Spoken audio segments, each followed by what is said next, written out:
Thomas Paine, Thomas Paine, Thomas Paine, Sam Adams, Sam Adams, Sam Adams, Benjamin Franklin, Benjamin Franklin, Benjamin Franklin.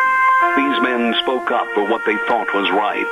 From their courage came such documents as the Declaration of Independence and the Constitution of the United States. From their willingness to speak what was sometimes unpopular but right, we enjoy such liberties as freedom of speech, the right to keep and bear arms, and freedom of religion. There are those who still wish to oppress our freedoms, and there are still patriots willing to stand up and defend life, liberty, and the pursuit of happiness. Men like Zeb Bell, who honor our founding fathers and what they stood for. It's now time for Zeb at the ranch, speaking up and defending your freedoms. Brought to you by Magic Valley Les Schwab Tire Centers and all of the other great advertisers on the program. And now, Zeb Bell. I don't care who you are.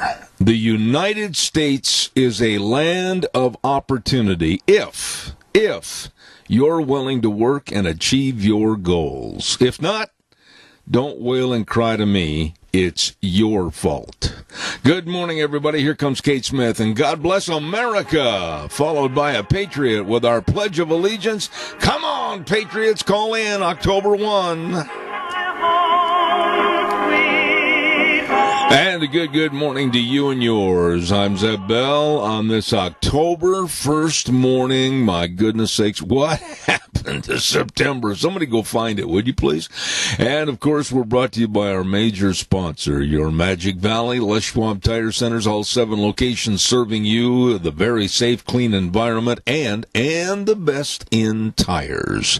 Along with our friends at Burley Physical Therapy and Rehabilitation at 1263 Bennett Avenue, Suite 2 in Burley, helping you get back to being you.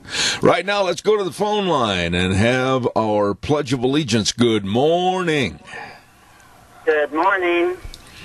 I pledge allegiance to the flag of the United States of America and to the republic for which it stands, one nation under God, indivisible, with liberty and justice for all. Where have you been? I've been around. Okay. Hey, Lorna, it's so good to hear from you. God bless you. Thank you so much. I hope Deanne's doing well. She's doing much better. Good. She's doing much better, and thank you for your concern. God bless you, and thanks for doing the pledge. You have a great day. All right. Thank you very much. There is a nice lady. Thank you very much. Right now, let's go to the weather forecast, and the weather brought to you by K&R Rental. Hello, Roger, over at 256 South 600 west of Hebron on the Burley Paul Highway. K&R Rental. These are big toys that they have over there. I mean, the best of tools and equipment to finish any kind of a job that you have, any kind of a construction project. I urge you to stop over or give them a call. Talk to them. Tell them what you're doing, and they've got all the suggestions and the tools to rent for both long and short-term rental. Don't forget K&R Rental. And right now, here's Gina with the weather. Welcome to the first day of October, and we are looking at a very nice day for today. Still a little bit smoky out there, but we are expecting sunny skies with a high of 81. Tonight, partly cloudy with a low of 43. Tomorrow, expecting mostly sunny skies, high of 78. Overnight low of 43. For the weekend, sunny skies. Highs are going to be in the upper 70s to low 80s. Lows in the low 40s. Then as we start the work week off again, sunny skies in 77. That's look at your weather for Zeb at the ranch. I appreciate it, Gina. Thank you very much. Sounds like a good weekend. And the weather brought to you this first hour by K&R Rental, 256 South 600 West in Hebron. You can't miss them. They're on the Burley Paul Highway. The number to call, 678-3122. K&R Rental. Caller, I'll be right there. You know the drill. I've got to tell everybody quickly about our friends at Ramsey Heating and Electric at 2600 Overland Avenue in Burley. Now, they also get there early in the morning at 7:30 to 5, Monday through through Friday. And, yeah, it's like I said the other day, you know, we're lulled into a false sense of security right now with the temperature's going to be up around 80 degrees, and then all of a sudden, bang, somebody's going to close the door and it's going to drop like a rock. Be ready to heat your home, and they've got all the furnace filters for you. They've got everything for your heating, cooling, and electrical needs at Ramsey Heating and Electric at 2600 Overland Avenue in Burley. Number to call 678-0459. Caller, good morning. You're on the air. Well, good morning to you and your wife. I appreciate that, Keith. What's going on in your world? Well, I want to wager you a ham sandwich, which incidentally can be indicted, that James Comey or Hillary Clinton will never spend one night in incarceration.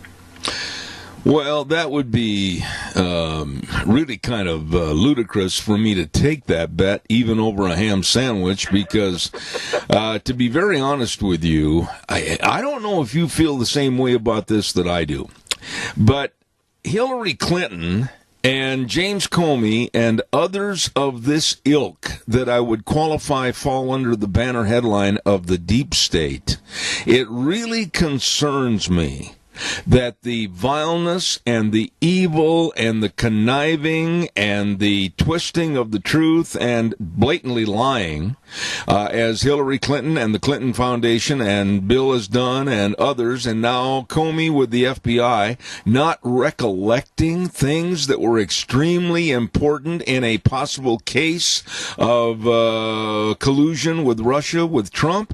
I can't buy this, but yet they're getting off by saying, well, I don't recollect. They're either dumber than a mud fence or they're lying. Well, what does the oath mean anymore? I don't know. You say, in God we trust. I don't trust any of these people.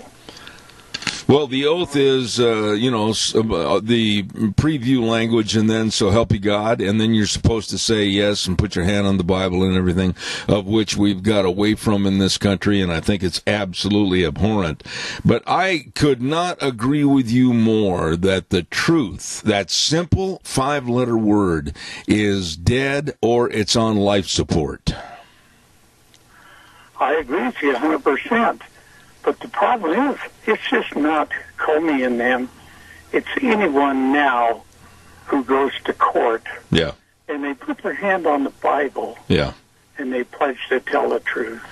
Yeah, I cannot argue with that. I see the Bible as, and I'm going to say this and mean it because I can verify it. You know I'm telling the truth. That in many, many instances, more so than I really hate to relate, the Bible is being viewed by the left as hate speech. They don't like the Bible. They don't like the Ten Commandments. They don't like Romans 1:27. They don't like anything about what is said in the Bible as how to live a good life, and they want to see that Bible discarded.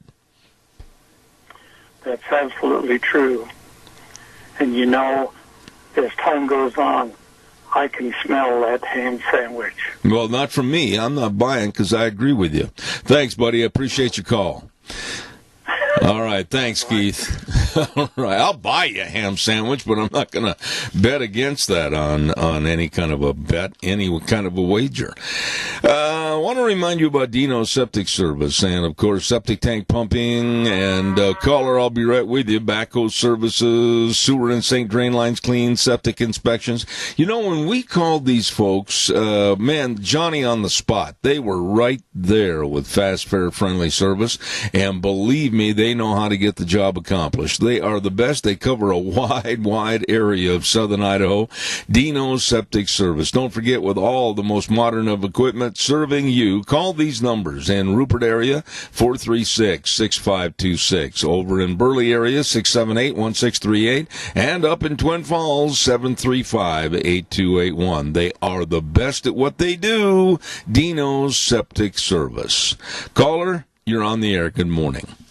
Good morning, Jeff. At the Burley Senior Center today, We're having chicken sandwiches, french fries, coleslaw, and yummy dessert. Okay, what qualifies as being a yummy dessert? Oh, I don't know, but it'll be good. Okay. Joe, we'll send everybody over to the Senior Center on Overland Avenue in Burley. Thank you so much for your call. You're a really good guy. You can call for a takeout also. All right, sir. Thank you. You know, that's really a neat thing to do is call for a takeout, run over, and maybe go park your car in the shade someplace and enjoy a great dinner or lunch, I should say, from the Senior Center on Overland. Caller, good morning. You're on the air. Talk to me, caller. I'm waiting for you. Caller, are you there? Good morning, Zeb. I just wanted to call in and make a comment. You know, we've done away with the Bible with a lot of our things. They've done away with, you know, the Boy Scouts because of it. One time we wouldn't allow any gays into the Boy Scout program. Now we've got them in there. Now they've got lawsuits all over the place, and they're shutting the organization down. It just seems like the whole world's going corrupt to me. We need a lot more Bible, and I do mean a lot more Bible. I think every kid that goes to school ought to have to take at least 3 of them with them. One to put in their desk, one to read, and one to carry around. Well, I'm not going to argue with you, Jerry, because I have the same feeling that we're going to heck in a handbasket in this country because we've lost our Judeo-Christian principles that this country was founded on. And so I'm on your side, and I'll carry the banner with you. I absolutely think we've got to turn things around. You know, I can remember when the argument was going around, do we need the gays in the Boy Scouts? And that was 2 of our presidents that was leading that charge. And what sick, horrible people they were. Yeah. That's all I've got to say. No, I agree with you. I agree with you. Somebody down, but that's the way it is. No, you're not running anybody down. You're just stating a common fact that allowing the gays into the Boy Scouts and all the lawsuits that have ensued, it was a destructive force that crippled and is now killing the Boy Scouts of America. I agree with you 100%. Okay, you have a wonderful day. May the Lord bless you and your whole audience. All right, Jerry. Thank you so much. I appreciate it. Calls are welcome. 436-2244, 1-866-927-4587. Real quick, and then I'll take some more calls. I want to remind you the Bennett Boys Auction Service with my old buddy Joe. They're going to have a sale this coming Saturday, October 3rd at 11 o'clock Saturday. Located in Twin Falls at 739 Eastland Avenue. Look for the signs. Lunch by the Cook Shack. It's the Fred and Joan Robinette estate sale. They're going to have a lot. They've got a lot of really neat furniture, and they've got all kinds of shop tools, and they've got appliances, household items, all kinds of specialty craft and novelty items, antiques. Whoa, going to be a good sale. A lot of good stuff on this flyer. And the sale managed by the Bennett Boys Auction Service. It's this Saturday, October 3rd on Eastland Avenue in Twin. Fred and Joan Robinette estate sale managed by the Bennett Boys Auction Service. Of course, no sale too big, no sale too small. The Bennett Boys, they sell them all. All right, calls are welcome and appreciated. 436-2244.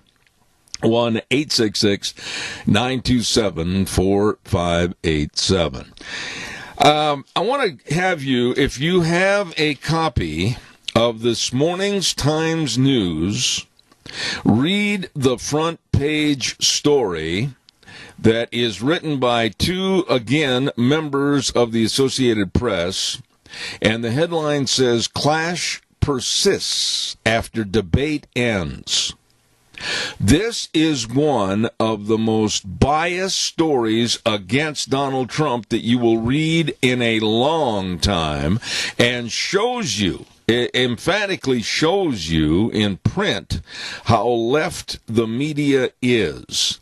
And they condemned Trump from the get-go in that debate.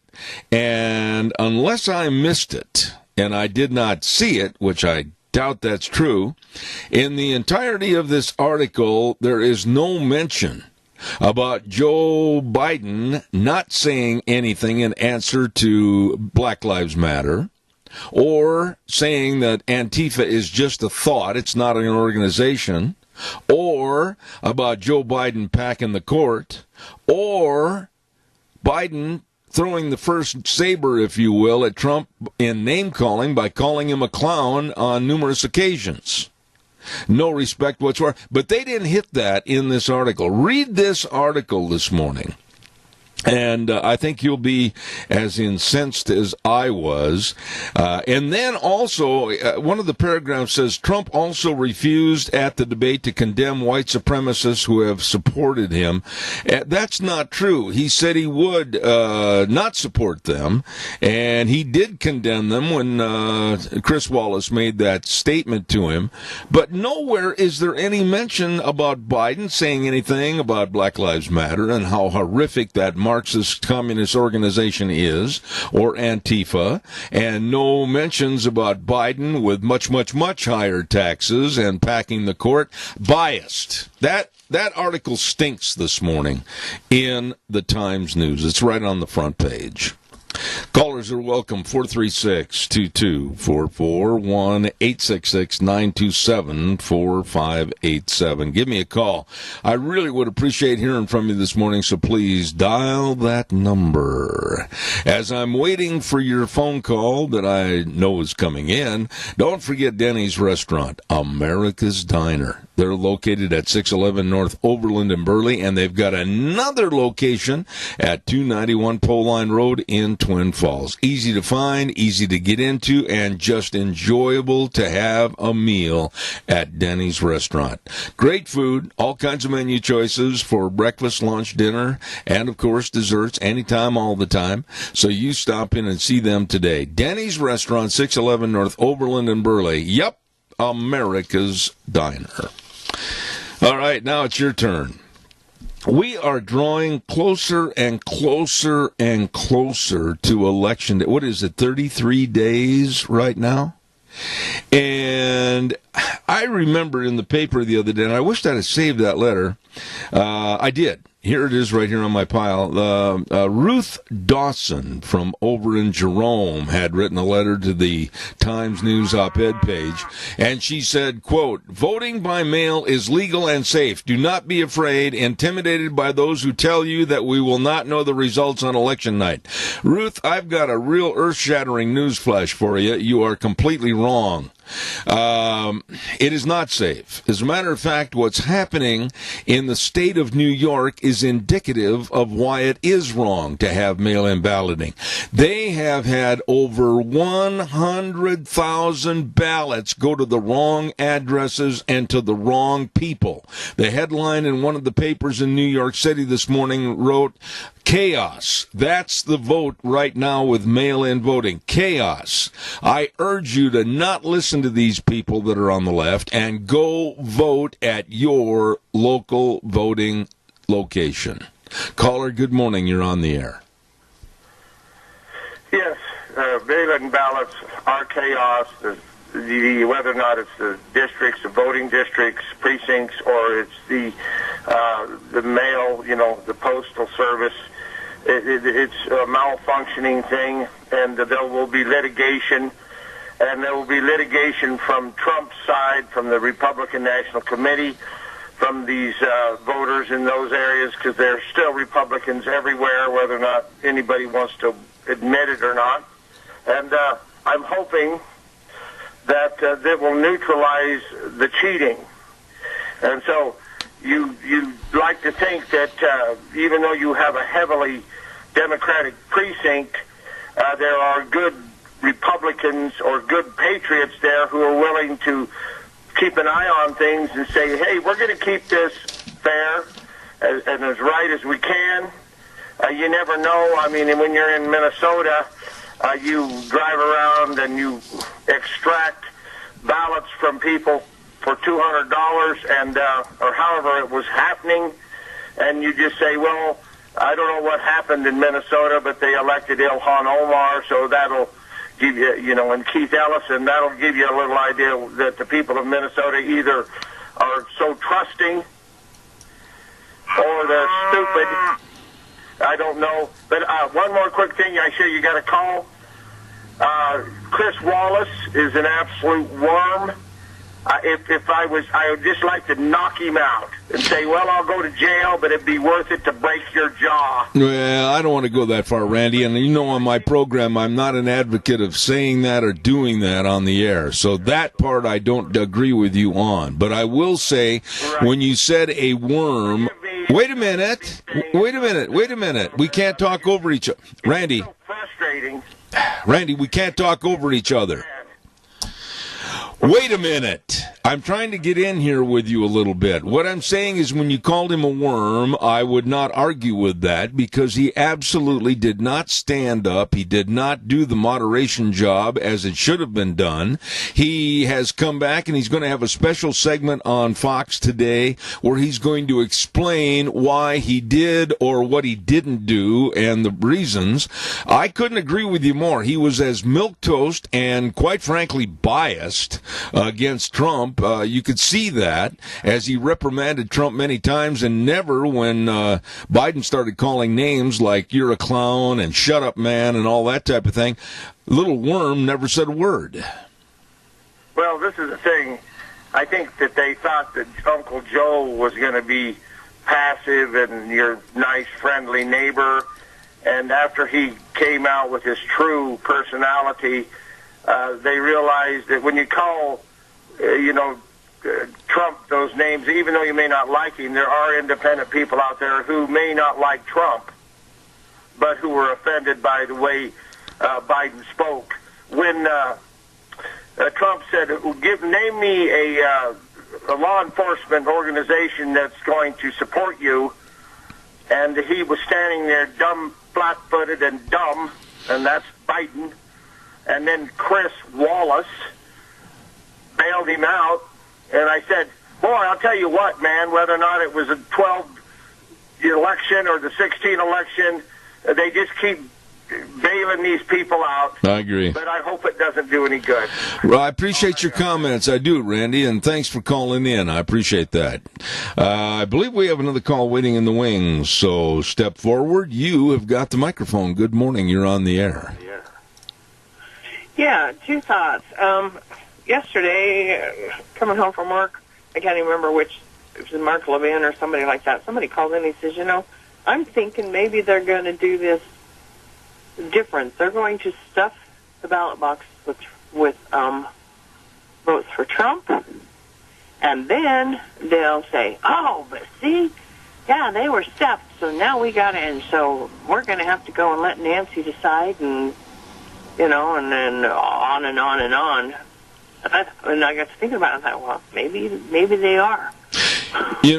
I'm going to tell you this, my dear lady, and we've got do you have a radio on? If you do, please turn it off. It's clear in the other room. Oh, okay. Well, we've got a little feedback there. I will say this, and I totally agree with you, that I believe this election, for the first time in all my years, and I'm an old man, I am extremely worried about an honest outcome. I think it's going to be so twisted and so biased and so illegal as to one side trying to absolutely steal the power, whether they have any integrity or not, and they don't. And I'm talking about the Democrats. Exactly. And the other thought I had was yesterday on Steve's program, he was talking about President Trump was saying something, and then they were thinking maybe Biden had a teleprompter, an ear plug or something. And he said, I don't remember now exactly what he said or what the conversation was. You can talk to Steve. But Biden says something to the effect that translates out of Islamic or whichever language it was. I'm not going to get into all that hokey pocus. And so he played it a couple of times. But by dang, Biden does say it. Well, there's a lot of things that were said in that debate. There's a lot of things on both sides, Republican and Democrat. But if you, my dear lady, will go read the front page of the Times News this morning, go get it, please. I urge you to. And look for this headline, Clash Persists After Debate Ends. Read that in its entirety and take a marking pen with you, and you will find that these two writers for the Associated Press are the most biased against Trump in the way that they wrote the story and the way that they slanted it in favor of Joe Biden. And that's the kind of problem that's going on in the media today. Well, and they do it every time. That's right. Every time. But whatever Biden said, it is almost like you, because somebody made the comment that his lips seemed to be moving like he was listening or whatever. But then President Trump was saying something, and he says, sure, show me, and he says, he didn't say, "I'll be praised." I can't even remember. I'm terrible with it. It's like I have short-term memory, but it translates into, but it was in Arabic or whatever language, and so he played it, and by dang, he does. I have a hard time. I want to say this. I have a hard time accepting that Joe Biden could relate to anything in any other language. And the reason I say that, he has enough trouble with English in the last 2 years. Yeah. Well, the point is it's like he must have had an earpiece. Yeah. He was just parroting what somebody was saying in his ear, and he went. They were saying, sure, and so he just parroted what it was. Kind of the point was he might have an earpiece and he was parroting what somebody was saying to him in his earpiece. Could have been, but there again, until proven, I'm not going to come up with any false pretenses that he did that. I only deal in facts on this program, as you know. Yeah. I will say this. Yeah. Well, it has to be researched. Let's research this, Absolutely. I do appreciate your call, as always. Thank you for taking the time to call in. Appreciate that. You're welcome. God bless. Thank you very much, and the same right back at you. I will say this, and yesterday I said a lot in jest about, maybe putting like a shock collar on the two presidential candidates, and when they start blowing up and running over each other, kind of give them that. I said it in jest yesterday, but I am very adamant in seriousness this morning that the Commission on Presidential Debates, they are considering right now, as we speak, hold on, caller, I'll be right there. They are considering right now that the moderator for the next two debates will have a cutoff switch of the particular person's microphone. I'm not going to make a joke about this morning because it's very serious. This is wrong. And it's censorship. We, the American public, we deserve, whether we like it or not, we deserve to hear the remarks that are made on the stage between the two presidential candidates. Anytime you allow censorship with a cutoff switch or whatever the case might be to mute the microphone, that is censorship. And I don't believe that we should ever allow that to happen. Caller, you're on the air. Good morning. Good morning. I don't take the Times News because I can't read, but that's not the reason.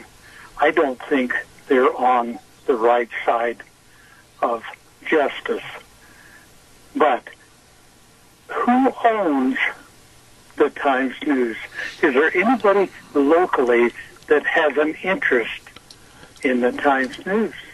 Well, Keith, don't ask me questions like that I'd have to go look up on the air and give you ownership, etc. Just get a paper, turn onto the second page of the front page, and all the ownership and the people in charge are right there. I don't have it right here in front of me. It doesn't make any difference. The article was written by the Associated Press and put on the front page of the Times News, and it is extremely biased against President Trump and in favor of Joe Biden. That's the point I'm making this morning. Well, the point I'm trying to make is, why don't we be like the Democrats and go after these people who produce these falsehoods and everything? Why don't we bring them out in the open and excoriate them? I have no problem with that. I don't mind at all pointing out people that are liars, frauds, charlatans, and cheaters. I don't mind that at all. And I've done it every day on this program in under the word of one famous word, honesty. And I'm not going to change. I agree with you. But getting back to this article, read it. Read it and then come up with your own critique, and I think you'll agree with me. I got another call waiting, my dear friend. Hey, God bless you and Nancy, and have a good day. Thank you. Okay, thank you. All right, Bye. caller, I'll be right there, I promise. I want to tell everybody about Berry Equipment and Rental. Oh, yes, the best of sales, service, and parts on the equipment you need to do all the lifting and the digging and the pushing and the carrying and everything. Oh, boy, they've got all the Bobcats. They've got your trenchers and your scissor lifts, and they've got, of course, your Doosan wheel loaders and excavators. And you can obtain these whether you want to rent. They've got great lease programs. Whether you want to buy, they've got super financing programs at Berry Equipment and Rental. 159 West Highway 30 in Burley, 465 Addison Avenue West in Twin and Nampa. Berry Equipment and Rental. Caller, good morning. You're on the air. Good morning, Mr. Bell. How are you? I'm good, sir. Thank you. I would like to say with mail-in voting, as far as I remember, if you look at the calendar, it says election day. It doesn't say election week, election month. It's an election day. I've always had a hard time with mail-in voting. I mean, I understand some people can't make it, but I think people are going to abuse it. Well, let me ask you this, and I'm on your team. I'll put your... Oh, he hung up? Oh, don't hang up. Call back, caller. I wanted to have a conversation with you. I'm on his team all the way. I agree with you. November 3rd is election day, and it's not days. And I agree with him. And I also want to say that I think early voting, where they showed pictures on television and in the newspaper, etc., of people lining up to go to the polls already in September, and now it's October 1st, early voting in a lot of states, and the mail-in voting, it takes away, I think, in my humble opinion, the integrity of voting on November 3rd. I don't like it. I don't want to see it persist any longer. If we're going to vote, let's take the time and the effort living in the greatest country in the world ever. That might upset some people, but I couldn't care less. And go to the polls and vote. Show your ID, sign your name, go vote, and be proud that you voted at the polls. Caller, good morning. You're on the air. Good morning, sir. Let me just throw something out there. If you were going to cause confusion to where it could be drug on for a long time on an issue, you would do it by, like the Democrats are doing, through the mail-in voting, throwing a whole bunch of ballots out there that went to the wrong people in the wrong places. But what are they going to do? They're still going to count those ballots when they come in. So this is throwing confusion so they can say he is truly an illegitimate president when President Trump wins the next election. You know, Doug, there's another fly in the milk here, too. The states, and we got a little feedback here, Sean, please. The states and their stupid governors, and I mean that when I underline the word stupid, elongating the time that they'll accept through the mail the votes. That's ridiculous. Some states are allowing up to 2 weeks after November 3rd. And some judges are agreeing with it. That's right. And where does it say in the Constitution and the laws that we have to extend Election Day to count votes that might come in later that they might find somewhere in a corner of a room in a basket? I guess I've got to ask you this, and you've always been a very straight shooter and very honest. Why?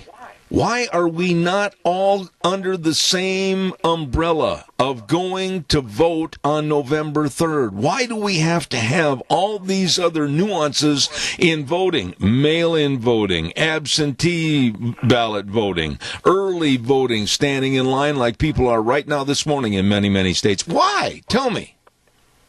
Well, I don't know on the mail-in voting, or early voting. I think probably it's a convenience for people who might going to be out of town. Whoa, wait a minute. If you want to vote early, they have such a thing as absentee. We're going to be gone during that period of time. We're going to be over in, Czechoslovakia or whatever, and we can't get to the polls. But why are they making it so easy? Why? Why do we have to do that in this country where it should be absolutely a proud privilege to take that day and go to the polls?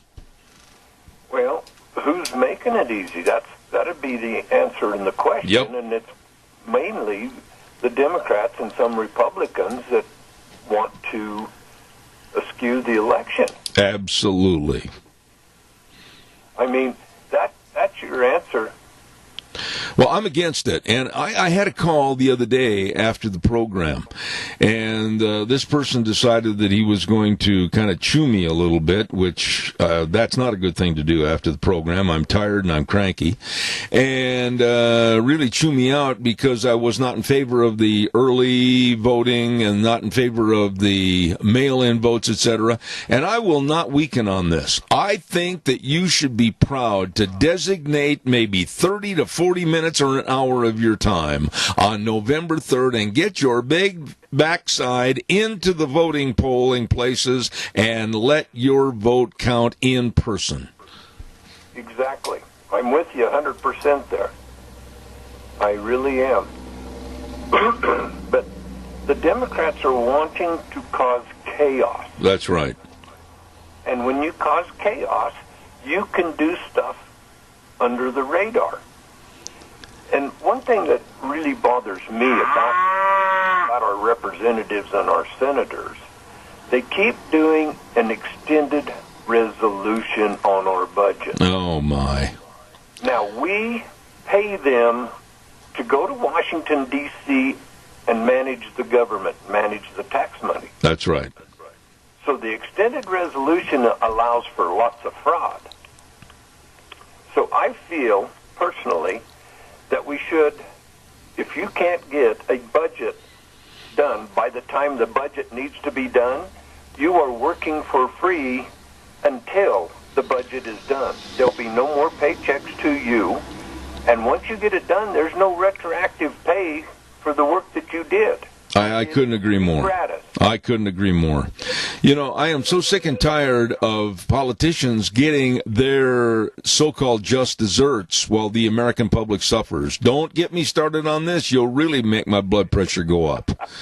Quickly, I've got another call. I've got to run. Thank you. I know. Anyway, everybody, let's do what we can for our senior centers.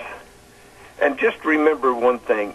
Go there and eat, and you'll leave with a full tummy and a full heart. Absolutely. For the day, heaven has strict restrictions and a wall. Hell has no borders and open. There you go. There you go, Doug. Thank you. Thank you very, very much. Appreciate it. Caller number 2, I'm going to ask you a favor. If you could just sit there for 60 seconds, I'm going to do the weather forecast real quick, and then we'll be right with you. Stand by. Don't forget that over at Mount Harrison Audiology and Hearing Aids, next week on October 7th, they're going to have their big grand opening of their new location on the Minidoka Hospital campus. Don't forget, they're going to have prizes giveaway, and they're going to have cinnamon rolls and hot cocoa. Oh, my goodness, from 2:30 to 5:30 p.m., the grand opening at Mount Harrison Audiology and Hearing Aids next week on October 7th. Don't miss that. Right now, here's Gina with the weather. Welcome to the first day of October, and we are looking at a very nice day for today. Still a little bit smoky out there, but we are expecting sunny skies with a high of 81. Tonight, partly cloudy with a low of 43. Tomorrow, expecting mostly sunny skies, high of 78. Overnight low of 43. For the weekend, sunny skies. Highs are going to be in the upper 70s to low 80s. Lows in the low 40s. Then as we start the work week off again, sunny skies in 77. That's look at your weather for Zeb at the Ranch. Thank you very much, Gina. And by the way, next Wednesday, October 7th, from 2:30 to 5:30 p.m., the grand opening festivities of the new location serving you with better hearing health, Mount Harrison Audiology and Hearing Aids. And we're going to have Dr. Pickup on our program during the 10 o'clock hour talking more about that. Caller, you have been so patient. Thank you. You're on the air. Good morning again. I was just wondering if you'd heard anything more on the question that I asked yesterday about if you've received a mail-in ballot and don't want to vote by mail, can we bring it in to the polling place and vote it there and put it in the box personally? I would... It really upsets me because I did not order that. You know, and I appreciate that. And I'm just going to tell you this, what little information I did garner from another source yesterday afternoon. You can take your ballot in there, but let them peruse it to make sure that it is a qualified ballot and can be used. And it can be used if it is a qualified ballot, and it can be used. The person I talked to said there shouldn't be any problem with using it. However, they did say if a ballot's available right there, which they are, and you don't trust the ballot that was sent to you, put it in file 13 and vote. Show your ID and vote. Okay, perfect. All right. Thank you. Appreciate that. Thank you. You betcha. God bless you. Thank you very much. You know, I just think that there is, and I don't know why or how this has all started, that there's got to be a deluge of ballots coming to people, and some people that have been interviewed on the news have received as many as a half a dozen ballots. How? And why? And it solidifies my opinion. Get up off the couch. Make time on November 3rd and go vote. Don't give me these excuses like, oh, my cat swallowed a hairball and it's gagging, or I've got to rearrange my sock drawer on that day. Oh, come on. Caller, good morning. You're on the air. I had a ballot sent to me that I did not order. It was untrue, so I tore it up and threw it in the garbage. Okay. I turned around and called the clerk, and he says, I have to come in and show my ID so they can cancel it. Then I can vote at my local precinct. Well, isn't that exactly what I just said? No. Yes, it is. You take the ballot in and let them at that precinct to make the difference. You've got to take it into the clerk of the election. Oh, okay. I'll assume that you're taking it into the clerk is the correct way to do it, because I don't have that other party on the line that I talked to, but the validity of the ballot is of utmost concern. Let me ask you this, Doc. I know who this is. Why and how, and don't give me a long dissertation, but why and how do you feel you received an unsolicited ballot?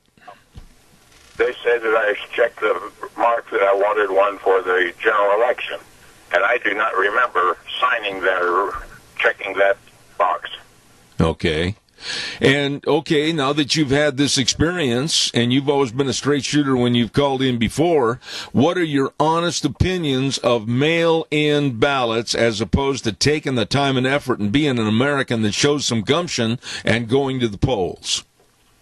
The whole thing is a farce, and if they want to do it, you better put your Social Security number or some kind of an ID number on it. That's the only way.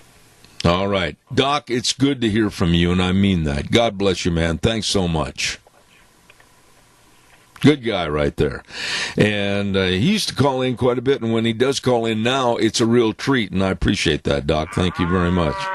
Caller, good morning. You're on the air. Good morning. There's one more thing I'd like to mention. Well, then you just go right ahead. Okay, to everybody out there that's going to go vote, it is time the American people start voting for people who believe the Constitution is a roadmap instead of an obstruction. Yeah, but Doug, I'm going to throw a caveat into that. And you know as well as I do, a lot of people in this country, especially those, let's say, 35 and under, have never read the Constitution. It is high time they do it. I feel every high school student that graduates high school should be able to take a civics test and pass it. Oh, I agree. Like the new American citizens have to do. I totally agree with you. And you know your point right there, and again, Sean, we've got feedback on this line. Your point right there is so well taken, as new citizens to this country do. I would assert to you, Doug, and tell me if you think I'm wrong, that many of our new citizens that have lived here and applied for citizenship and have done things the right way, they know a lot more about being an American than a lot of us. And I'll guarantee you most of them are proud to be an American, other than some that have been born in this country and brainwashed that American is an evil country and should be taken down. There you go. Doug, I really appreciate your calling back. Thank you so much. Thank you. Caller, before I do another commercial, I'm going to take your call. Good morning to you. Morning, Zeb. It's Earl. Yes, sir. Yes, sir. During the primary, I checked off the mail-in vote or absentee vote. Okay? Saturday, I received that in the mail, the ballot. Monday morning, I filled it out, put it in the mailbox out on the highway, and sent it. Now, on Election Day, I am going down to the polling office and make sure and check that they received my voting ballot. Right there, you bring up another very interesting point, and I want you to elaborate on this quickly, Earl, because I'm down to the last couple of minutes. The double-checking is open for a lot of scrutiny and also a lot of error. Wouldn't you concede that? Well, if you mail in vote, you ought to go down to the polling office and make sure your vote was counted. That's what I'm saying, though. There is a double-checking that's necessary, and sometimes errors, they can be made, and it might not be endorsed as you having sent it in. Yeah, absolutely, Zeb. And I think on top of everything, the way the primary was done by mail, it was probably easy for people to check it off because you figured it was going to be an automatic with this coronavirus thing going on. Yeah. So I was a lot of my thinking when I checked it. I'll tell you what, I'm still adamant. I don't care if we've got a coronavirus or if we've got a pandemic with swine flu or whatever the reason. I still think that wearing a mask at the polling place, taking precautions, go vote at the voting places, do not have anything to do with mail-in ballots. That's the way I feel. Earl, God bless you. Thanks for your call. Yeah, but it didn't take me long to vote because of the disrespect that's been shown against President Trump. Absolutely. In the last 4 years. Absolutely. Hey, man, I appreciate you. Thank you so much. Thank you. Right now, I want to remind everybody about our Magic Valley Les Schwab Tire Centers. They are my major sponsor, and I really appreciate what they do. You know, I've been going there for years and years and years. They've got the best of tires, and, of course, they've got all the different sizes and all the tread designs, everything for your type of driving, for all your vehicles. And then, of course, you know, they've got highly trained brake technicians, best in brake service, front-end alignment, shocks and struts, and batteries. And here I go again. Weather's going to change. You better believe it. And it's going to get chilly in the morning. And you go out and turn that key, and your battery's going to go, I give up, I quit. Well, make sure you've got a good battery. They've got some of the best right there at your Magic Valley Les Schwab Tire Centers. With James and Buell, Dan on Pole Line in Twin Falls, Lane and Rupert, Mike and Jerome, Dave on Blue Lakes and Twin, and the Twist family, of course, over in Paul Paul, and my buddy Trent on Overland in Burley. The best, your Magic Valley, Les Schwab Tire Centers. Tomorrow, listener that listens a lot to this program and also is a part of Lunch Bunch, Rodney Johnson's going to have a birthday tomorrow. Happy birthday tomorrow to Rod Johnson and many, many more. We wish you the very best. What have we got cooking for the rest of the day? Well, I want to quickly tell you, next hour we've got the Chamber of Commerce report with Penny, and then we've got an interview with Nick over at Elite Fitness. And then at 9:30, Dylan Howard, author of Dead Men Tell No Tales. It's going to get a little bit interesting about the power mongers that are back on the East Coast. And Cache County School Days, Business Salute, and then at 10:30 this morning, the campaign director for Donald Trump, David Bossie. Hopefully everything's going to work out right. We'll be back in about 7 minutes. Oh, here we go. Ready to rock and roll into hour number 2 on a Thursday, October 1st. My goodness, goodness, goodness. Hey, Zeb at the Ranch, brought to you by our major sponsor, your Magic Valley Les Schwab Tire Centers. All 7 locations serving you with a very safe, clean environment, and, of course, the best in tires. And our friends at Burley Physical Therapy and Rehabilitation at 1263 Bennett Avenue, Suite 2 in Burley, helping you get back to being you. Want to also give a great big round of applause to these folks because they're so good and so community-oriented, and I'm talking about Hanson Mortuary at 710 6th Street in Rupert with Joel Heward, his family, and his staff. Absolutely serving you and your family when there's the passing of a loved one. And they have the most flexible hours to be there to serve you and provide the families they serve with the best possible support and comfort, always upholding the highest ethical standards with unquestioned integrity. They care. Hanson Mortuary at 710 6th Street in Rupert with Joel Heward. Number to call, 436-5636. And Joel Heward also serving you and your family at Morrison Payne Funeral Home on East Main in Burley. Quick reminder, too, about Denny's Restaurant. Oh, my goodness sakes, I start drooling and I get hungry. I'm thinking about all the breakfasts, and I'm thinking about all the delicious sandwiches, and oh, my goodness, it's all there. Breakfast, lunch, and dinner anytime, all the time, and, of course, all the desserts with people that really care when you walk in the door. They want you to enjoy America's Diner, Denny's Restaurant. You stop in today at 611 North Overland in Burley, and another location at 291 Pole Line Road in Twin Falls. Yes-sirree, America's Diner is Denny's Restaurant. Well, it is time. I was gone last week, and Sharon took over the program for me, and we had the lovely Penny Main with the Minnecasia Chamber of Commerce, and here she is again.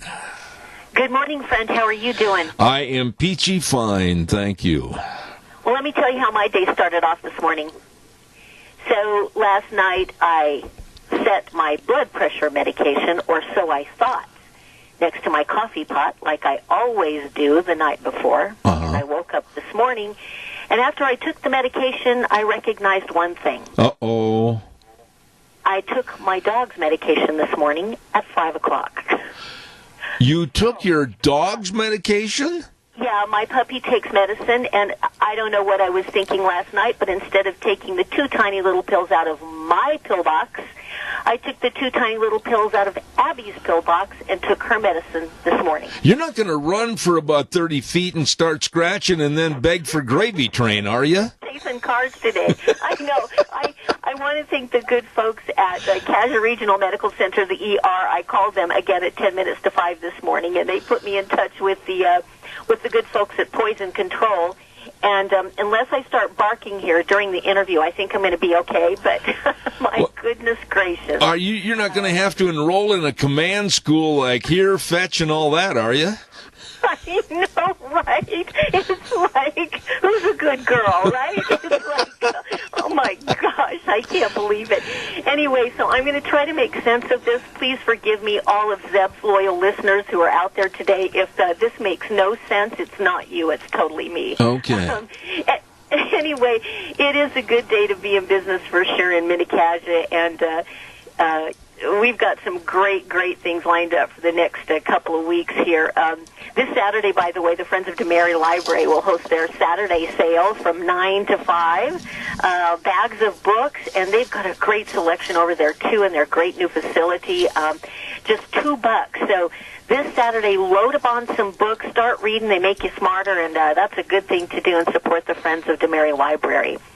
Our friends at Mount Harrison Audiology as well, Dr. Chris Pickup and her team, they've got some brand new updated digs over there, and so they're going to have a grand opening on Wednesday, October 7th, the 7th, from 2:30 to 5:30. There will be screenings. They're going to talk to you a little bit about the different hearing screenings they offer, tours of their new facility, and some treats, so that's a good way to support the folks at Mount Harrison Audiology. We've got another big business after hours coming up, too, again, next Thursday, the 8th, from 5 to 7 p.m. Our friends at the Best Western Burley Inn and Convention Center will be hosting that. It's a great way to hook up with people in kind of a relaxed atmosphere after work, a great way to connect. So you can enjoy some drinks and snacks and check out their new patio area that they've remodeled there at the Burley Inn, and I think it'll be lots of fun. So that's for all chamber members. We'd love to see you next week. The good folks at Idaho Water Sports, along with the Pomerel Ski Group, they're hosting their annual, I don't know how many years they've been doing this, forever as far as I can remember, very successful Pomerel Ski Swap.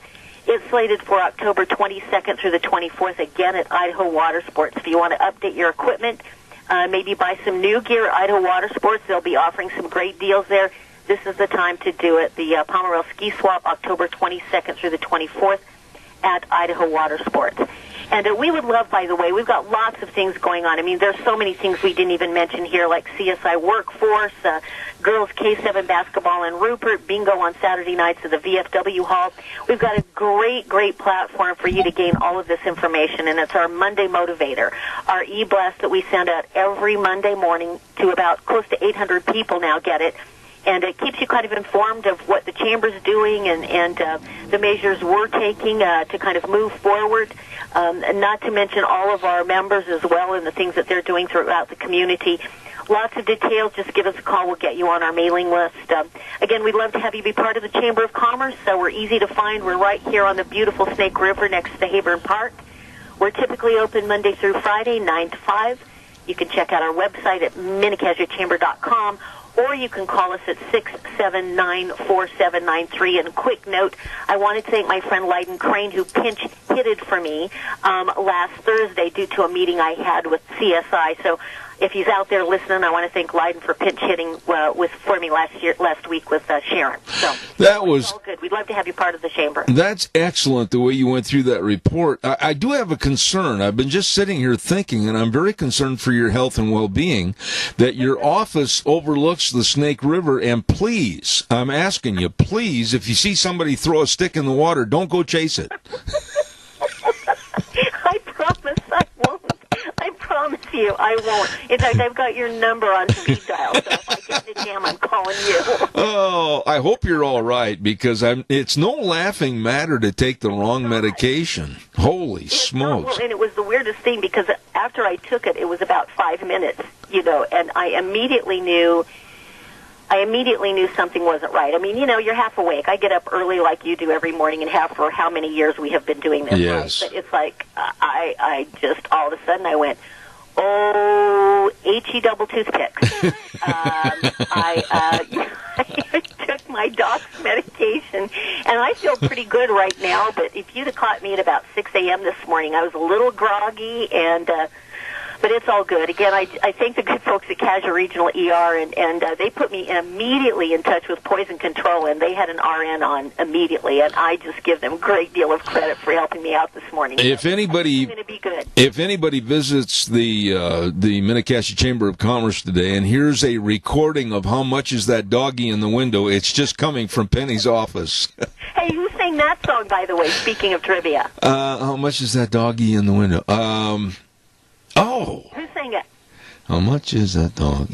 I know the woman that sang that. I want to. Oh my goodness, Pat! I want to say Patty Page. I said Patty Page before you said it. I didn't hear it. So. Oh. Now, okay, but you're not going to get away. You're not going to get away, even though you have a craving for, dog biscuits or whatever right now this morning. You've got to answer this trivia question, and it's an easy one for you. Okay. All right. Name the 7 dwarfs. Oh, shucks. Zeb, come on. Happy, sleepy, grumpy, happy, sleepy, grumpy. Was there a dopey? Yep. You got dopey. Happy? Yep. Happy, sleepy, grumpy, dopey. That's how I feel right now. Happy, sleepy, dumpy, and grumpy and dopey right now. I can't remember the other 3. Well, you missed Doc and bashful and sneezy. And what was the one after Doc? Bashful. Bashful and sneezy. Doc, bashful and sneezy. Okay. Well, I think I did pretty good considering the situation. I really hope that if you get calls from a TV rating service and they ask you what your favorite programs are, you don't today just say Lassie or Rin Tin Tin. Right, exactly, Old Yeller. I'm with you. I think I'll be fine. But again, stay close to your cell phone because I might be calling you. Oh, Penny, God bless you. Have a great day. The president and CEO of the Minnecashi Chamber of Commerce and a real good sport, Penny Main. Thank you so much. Appreciate it. Oh, say hi to Dio. I will. Thank you. Boy, taking the wrong medication like that could be very, very dangerous, and I'm glad she's all right.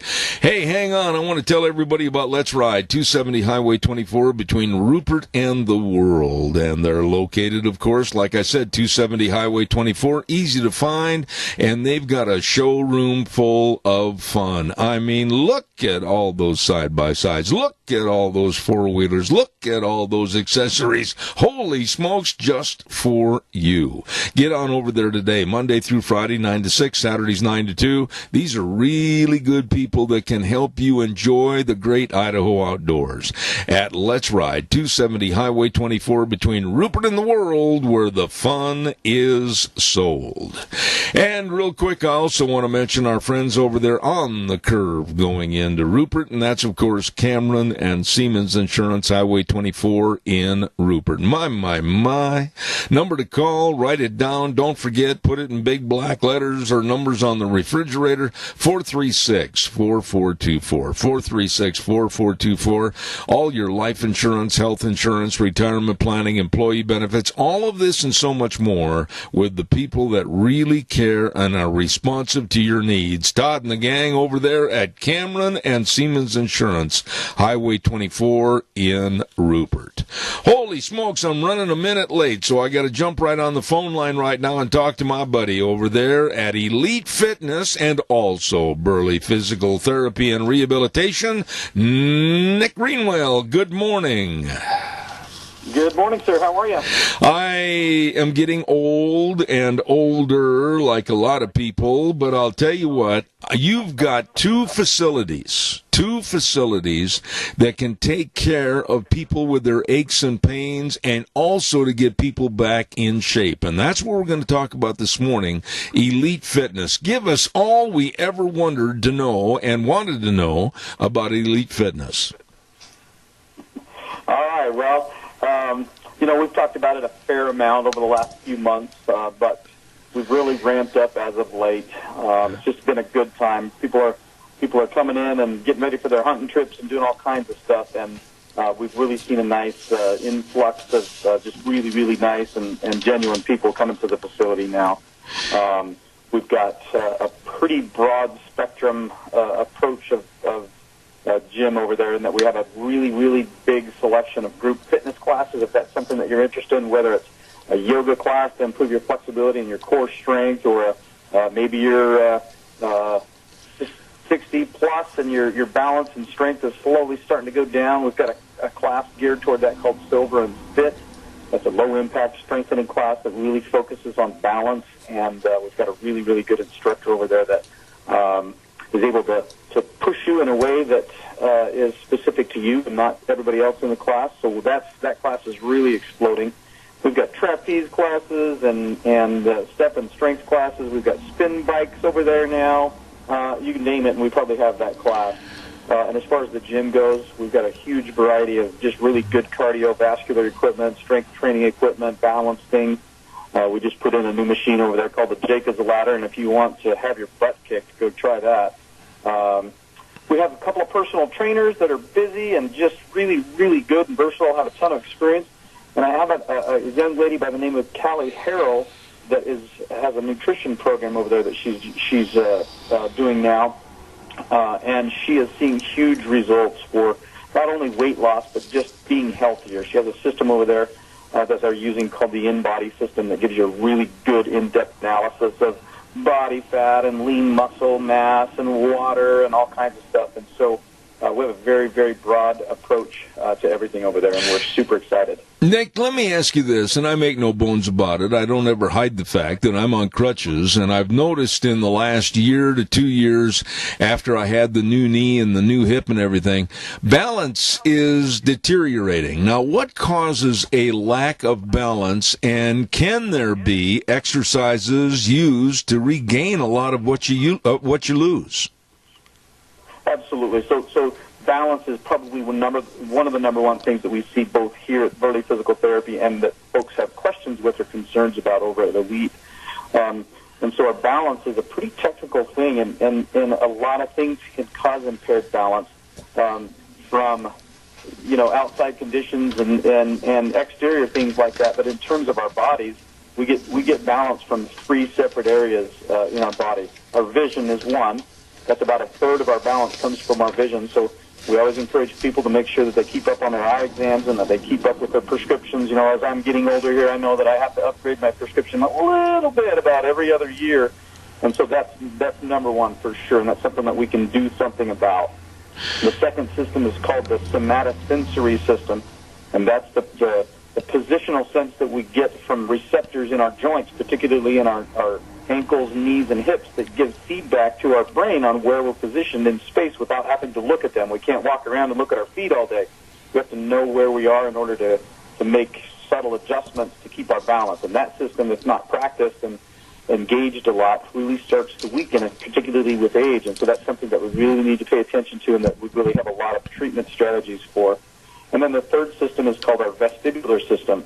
And the vestibular system is the system in your inner ear, so to speak, and we have canals with fluid that have positional receptors and all kinds of things in there. And again, particularly as we age or maybe we've sustained some form of a trauma, we can get things dislodged and they kind of float around in that system, and we need to clear those through a specific set of exercises or positional maneuvers. But again, it's practice. And so if we're sedentary, which we tend to get as we get a little bit older because maybe we have some arthritis or a bad hip or whatever it is, and if we're not moving much, we're not exercising, we're not practicing those systems, and so our vestibular system might have some weakness, or we might have some somatosensory issues in our ankle or something. And unless we're combining all 3 of those systems, we're at a considerable deficit and we're at a higher risk for falls. So that's kind of where we come in at Burley PT, is we do a lot of very specific balance training and testing, and then we can kind of follow them through with our program at Elite to where we specifically target those systems through maybe a group class or a specific set of exercises that we can help you with. Nick, I can remember years and years ago when I'd get up in the morning, I'd go to a gym. This has been like 30, 40 years ago. And after we were done working out and lifting a lot of weights and everything, we'd go down and have a great big, like a ham and cheese omelet with extra cheese and everything. We're kind of defeating the purpose, aren't we? A little bit. There's a million diets running around right now, and the theory behind all of this has evolved over time. It used to be, Atkins this and that, and so they're doing a lot of research, a lot of different ways of either losing weight or getting healthy, and I think I think we're realizing that what we thought was the case 20 years ago may not be the case, and so again, we have programs in place to have people sit down one-on-one with one of our healthcare providers or our nutritional counselor to kind of talk about what your current diet is, or kind of what your current goals are, or maybe you have cholesterol issues, or maybe you have cardiovascular issues in your family tree, or whatever it be. Get a specific approach attacked in that direction that's healthy for you, because what's good for you may not be as good for me, if that makes any sense. And we need to make it very individualized and based on what your family history is and not everybody else's. I would say this, and I think you're going to agree with me. The hardest thing that a person has to do about working out is opening the door for the first time to the gym. Would you agree with that? You just got to get started. Yep, you just got to get started. You're 100% right, and that's what we preach all the time. It's just like, you know what? Just meet me there. Just meet me there, and let me walk you through it, and we'll get you started. And it's so much easier if you have somebody there with you.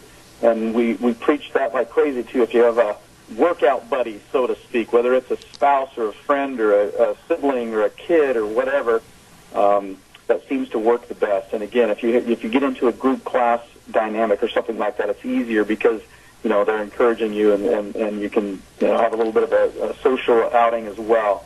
But yes, the hardest thing is to get started. I would say this, too, that I don't recall that I've ever heard anybody be so well diversified as you are with Elite Fitness at 1200 not 1200 Oakley Avenue, is it? I got to get my address right. It is 1200 Oakley Avenue. And then also over at Burley Physical Therapy and Rehabilitation. I mean, you've got something for everybody and a niche that they can fall into. Well, we're pretty excited about it. We think it's a really good model and a really good continuum of care, so to speak, kind of partners in health for life, really. If you have an acute issue or something that you're really concerned about, we can very specifically evaluate that with one of our physical therapists over here that have tons of experience and, again, a pretty wide spectrum approach on what we see and specialize in. And then once we kind of get you to the point to where you're maybe feeling a little bit better, you're more independent and comfortable with what you're supposed to do, and maybe even more importantly, what you're not supposed to do. Absolutely. We transition over, and we usually treat folks for the last couple of weeks over at our office at Elite Fitness and familiarize them with the facility over there and again, find a good approach to what your goals are.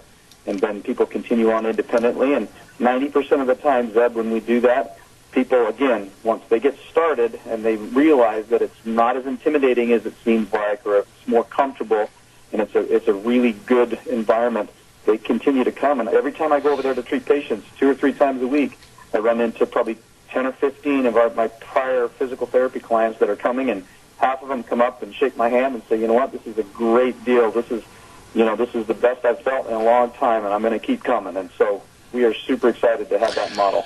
I tell you what, I've got a lot of respect for this man and what he has accomplished with both Burley Physical Therapy and Rehabilitation at 1263 Bennett Avenue, Suite 2 in Burley, and, of course, Elite Fitness at 1200 Oakley Avenue in Burley. Nick Greenwell, my hat's off to you, buddy, and we'll look forward to talking to you again. Thank you so much. Thank you, sir. Hey, I appreciate the call. Take care. Have a good weekend. All right, Nick. Thanks so much.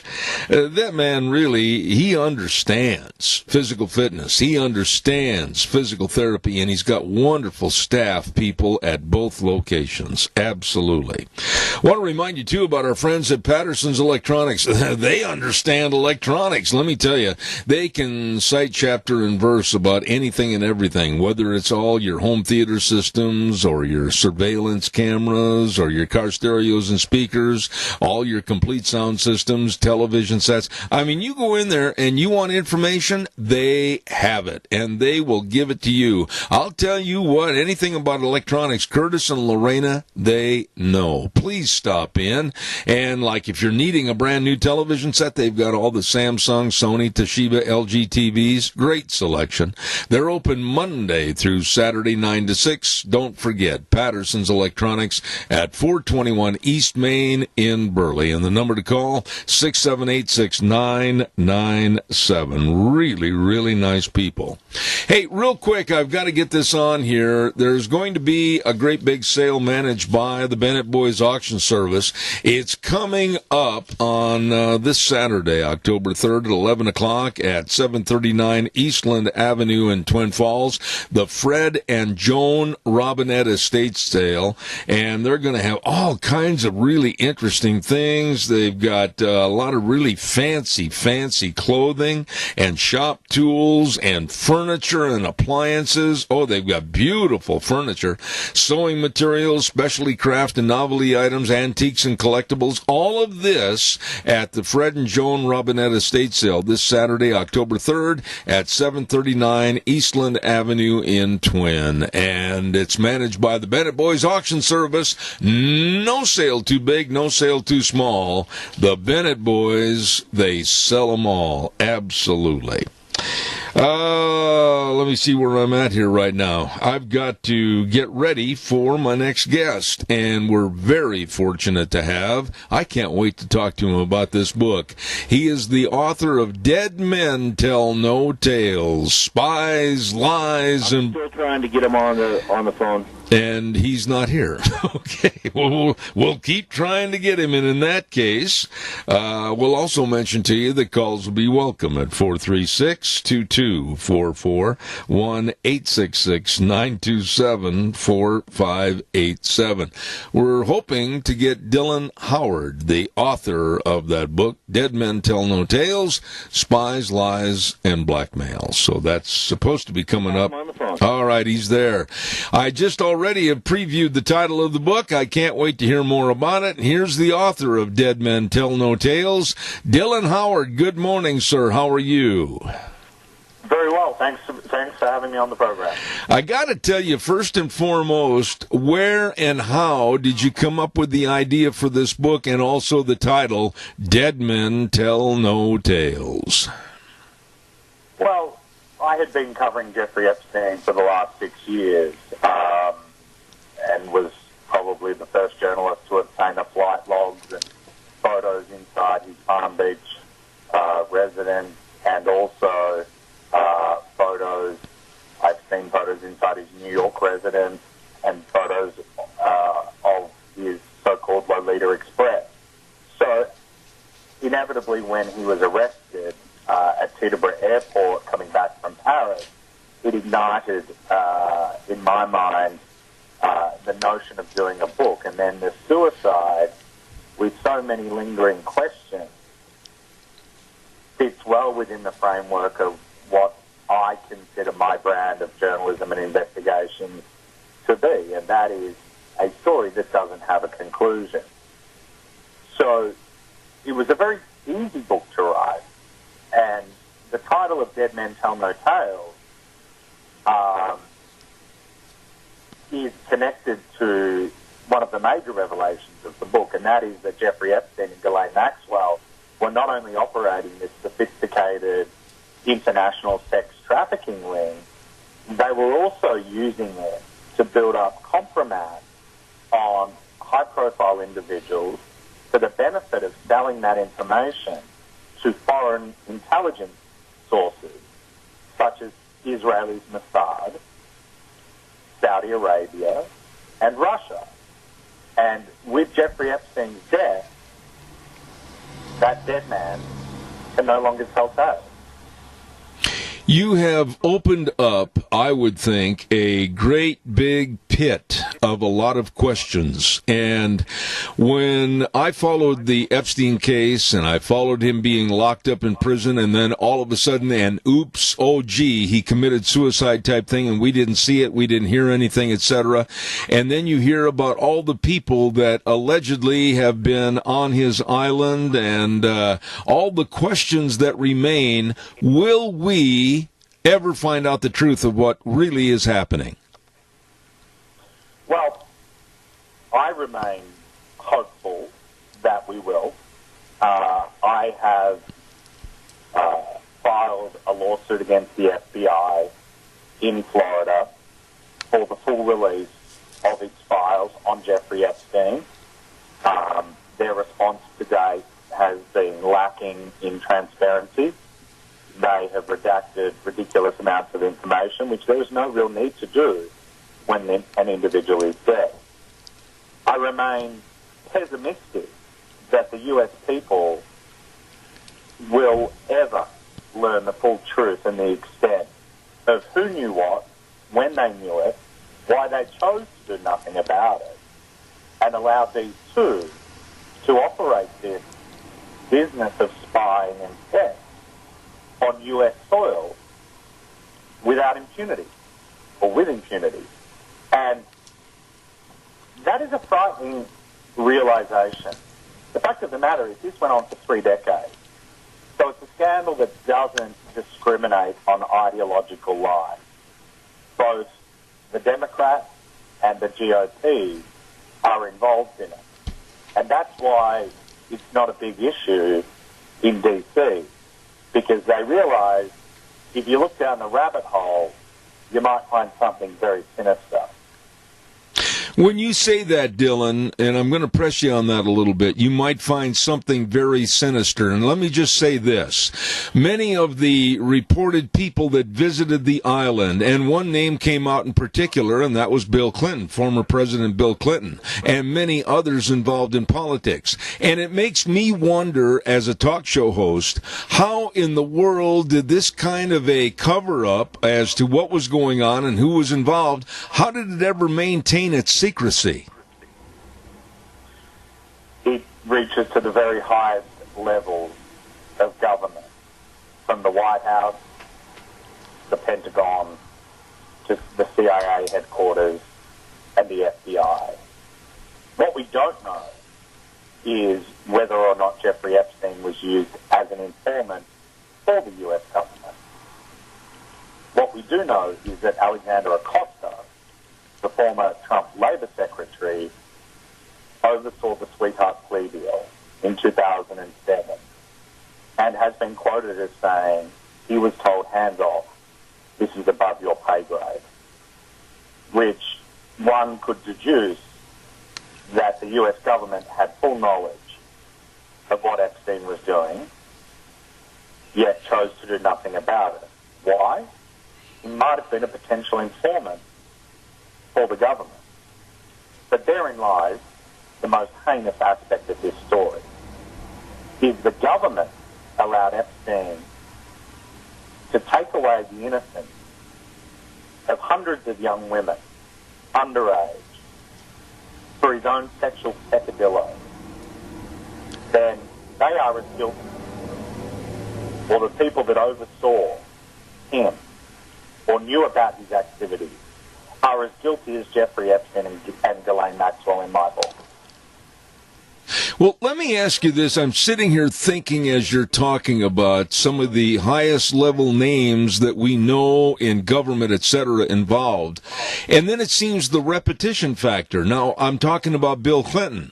If he went to the island and was a part of Jeffrey Epstein's noted favors on that island, why would he want to come back to the States and have an intimate dinner, as was explained, with Ghislaine Maxwell at an open restaurant where everybody could see them? I mean, why aren't they trying to cover this thing up a little bit? Well, I think the reality of this situation was that dinner in LA is much ado about nothing. The connections between the Clintons, Epstein and Maxwell date back to 1992 when Clinton was the governor and one of his top political aides was seconded to a public relations firm that represented Jeffrey Epstein and Adnan Khashoggi. Ghislaine Maxwell was a close friend of the Clintons. She attended Chelsea Clinton's wedding. They've sought to minimize the Clintons, their involvement with Jeffrey Epstein. They say that Bill only traveled on the so-called Lolita Express on a handful of occasions. But you know what? I'm juggling my hands at 28. That's the number. 28 plus. So a dinner in LA compared to every other activity that Bill Clinton was involved in with Maxwell and Epstein is a blip on the radar. You know, I've got a caller with a question, and we'll take that caller right now. Caller, you're on the air. Thank you. Well, my wife does a lot of research on this, and I've studied it myself. The depth of the depravity that Epstein and his cohorts were in, I mean, they were truly sick. And across this world, the amount of pedophilia is so rampant, and it just scares me because whether or not it's 400,000 children go missing in America every year, or I've seen where it was 800,000, I guess I don't know for sure which figure to believe, but we have no idea where they go, what happens to them, if they're slaves, if they, whatever it's been. But, you know, Epstein is the tip of the iceberg, and I do not know what we do to save our children. I'm going to hang up on. That's it. Thank you. Respond to the caller, if you would, please, Dylan. Well, the reality is that, you know, there could be nothing worse in my book than pedophilia. And unfortunately, across the globe, we have seen in recent times systemic rings. In the UK, Jimmy Savile was exposed as someone who worked at the BBC for a long period of time and preyed upon young and innocent women. There have been other pedophile rings that have been busted wide open. And then, of course, you have Maxwell and Epstein, which will go down in history as the largest sex trafficking ring the world has seen. Yet, I have no faith in the government or law enforcement if they're not prepared to tell us the full story. We deserve that as U.S. citizens. We deserve to know if he was given safe harbor and why he wasn't charged with more crimes in 2007 and 2008. Right. Why he was a protected class. And then what has happened since that all of a sudden the government that in my eyes protected Maxwell and Epstein all of a sudden decided they wanted to go after them. Something happened. We don't know why, but something happened. You know, let me ask this question from the other side of the fence and looking at you. What about Dylan Howard? Are you looking over your shoulder 24/7, 365 because of your investigative type writing and reporting on this story? How concerned are you for your well-being? Listen, if I turn up dead, you'll know my reporting is accurate. Well, the danger factor must make you a little different, or a little bit more than nervous, because of the fact that there are so many big names, so many powerful names. How big is this case, and do you think it will go away or be covered up in the not-too-distant future? I don't think that Ghislaine Maxwell will attempt to fight her 6-count indictment. She doesn't want to sing on Prince Andrew and I'm told Bill Clinton. And if she doesn't want to sing on those, she doesn't really have a choice. You can't sing on one but not sing on others. So I think her cooperation with the government will be limited. I don't think she can stand trial because I believe that a jury of her peers will unequivocally find her guilty. And the reality is the Southern District of New York doesn't take a case or prosecute a case unless they believe they're going to win at trial. They don't want to lose. So I don't see her going to trial, which means the only salvation for her is to plea down, maybe lose the perjury charges, but still serve 20 years in jail and hope that she survives to age 79 and will one day see freedom again if she doesn't die inside prison. I think that is the more likely scenario. I think that we will not,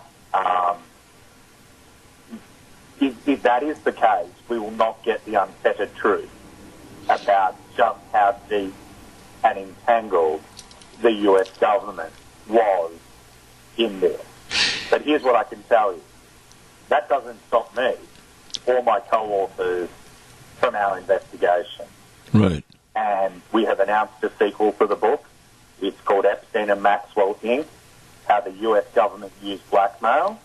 and sex trafficking as big business. And the evidence that we have obtained is compelling and begs various questions about the Department of Justice, what they knew, what they were told, but why they did nothing about it.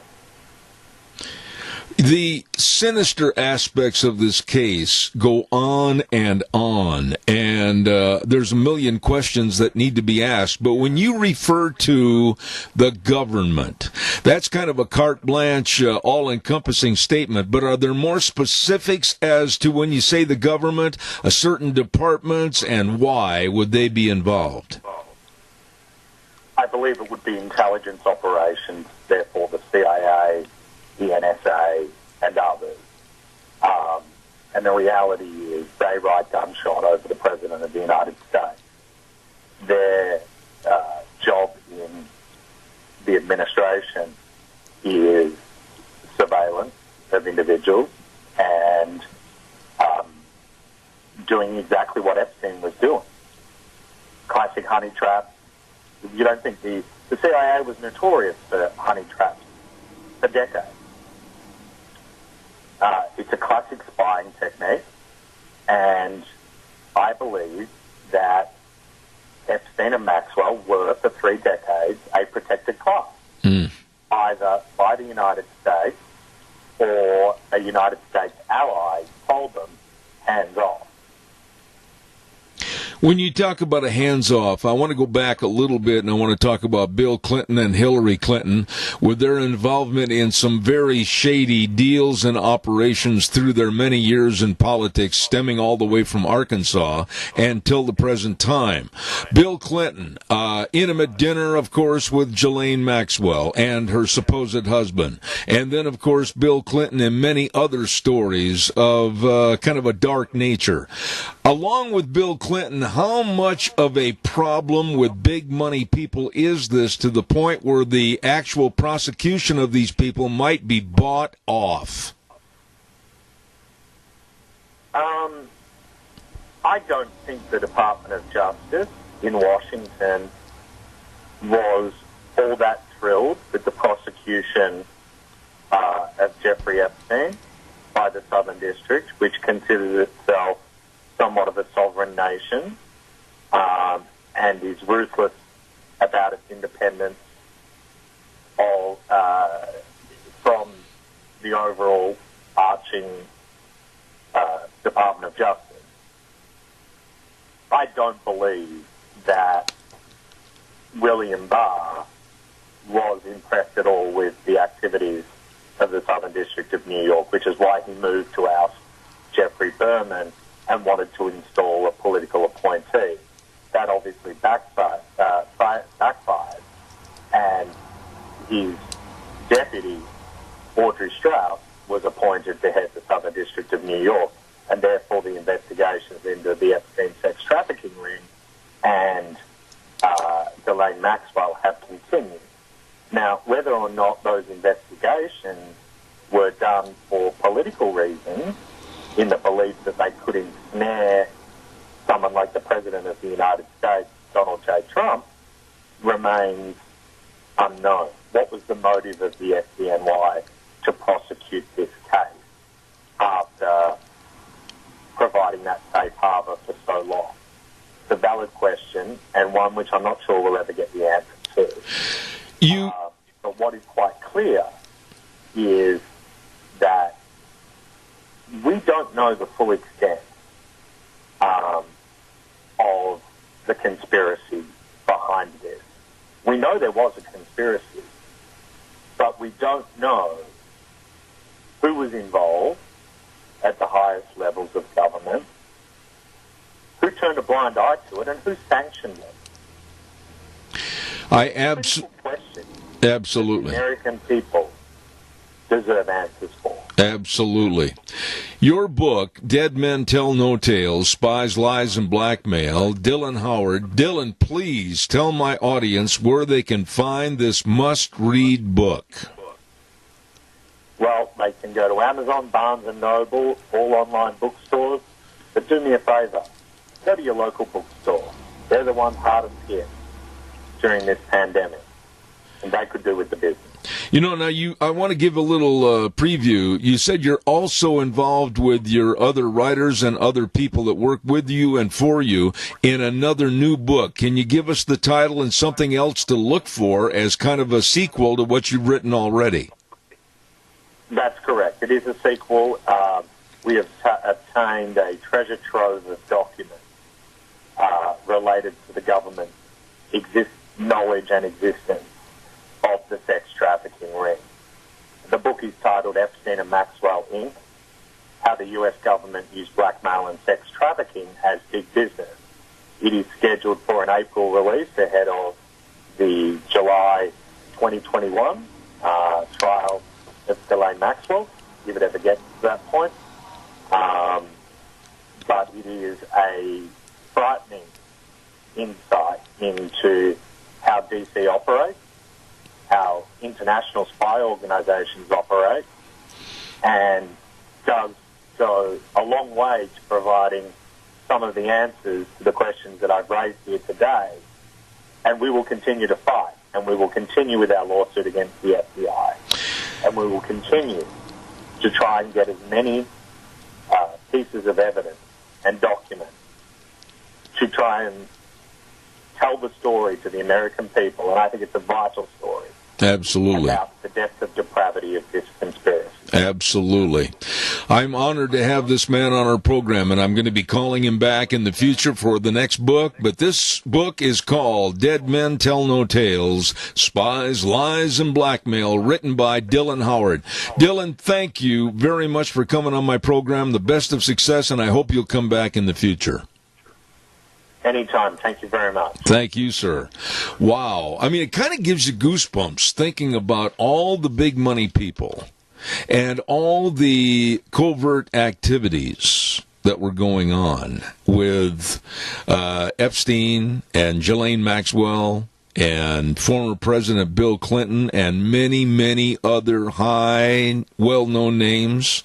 And this man, Dylan Howard, putting together this book, Dead Men Tell No Tales, Spies, Lies, and Blackmail, and opening up the book and telling everything that's going on and their investigations. Woo! We're going to find out more and have him back in the future. You can count on it.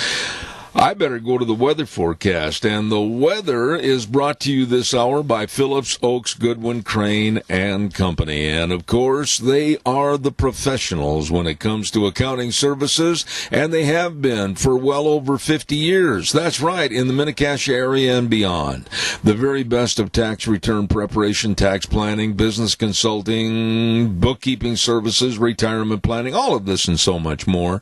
And offices in Burley and Rupert serving you. They are the professionals, Phillips, Oaks, Goodwin, Crane, and Company. And right now, here's Gina with the weather. Welcome to the first day of October, and we are looking at a very nice day for today. Still a little bit smoky out there, but we are expecting sunny skies with a high of 81. Tonight, partly cloudy with a low of 43. Tomorrow, expecting mostly sunny skies, high of 78, overnight low of 43. For the weekend, sunny skies, highs are going to be in the upper 70s to low 80s, lows in the low 40s. Then as we start the work week off again, sunny skies in 77. That's what's your weather for Zeb at the Radio. Oh, man, I tell you, it's not bad at all. Nice weather forecast. Thank you very much, Gina. Appreciate it. Brought to you by the professionals, Phillips, Oaks, Goodwin, Crane, and Company. They know all about accounting services. They know how they can help you, your business, and your family. So please get a hold of them today. Offices at 1710 Overland Avenue in Burley and 620 Fifth Street in Rupert. Phillips, Oaks, Goodwin, Crane, and Company. Wow. Today is Thursday, and if you're hungry, I am, and starving to death, I know some great places to go. How about the AC Drive-In at 601 East Main in Burley? I mean, every time you go in there, just really nice people serving you. You know you're going to get great sandwiches. You know you're going to get great kids' meals. You know that you're going to get great shakes and freezes, and, of course, the famous Farmer Brown Burger. Oh, I love that. You better stop in today at the 601 East Main location selection of really nice people, the AC Drive-In. Thank you very much. Let's move on over to Taco Bandito at 2301 Overland in Burley. Oh, it's a great place to get together with your friends for a morning cup of coffee. And with that coffee, have yourself a breakfast burrito. Scrambled eggs, bacon, or sausage, combination of both, cheese, onions, tomatoes, and sauce, all on a tortilla shell. Oh, it's good. It's good. All the menu choices are absolutely phenomenal over at Taco Bandito, 2301 Overland in Burley. Well, let's move over now to two locations. Yes, two locations of Burgers, etc. 124 South Oneida in Rupert and 700 Overland in Burley. And don't forget, you know that they've got, listen, corn dogs and burritos for only $1.29. Are you kidding me? Excellent people serving you, and what a great menu to take your choices from. You're going to love the people, the food, everything at Burgers, etc. in Rupert and Burley. Last but not least, let's talk about Steve-O's, 290 South, 600 west of Hayburn. Food that you will absolutely love. And they've got the best of steaks, the tender fillets, the ribeyes, the sirloins, and you're going to love all the menu choices, believe me. And the staff over there, very friendly service and dedicated to your dining enjoyment. Open Monday through Saturday, 11 to 9. I urge you to stop over to Steve-O's. Food the way you love it. Don't forget, all of these great places are open and ready to serve you. And if you're hungry and starving to death, you stop in and see them today. We're going to take a little break, go to the news. I'll be back in about 7 minutes.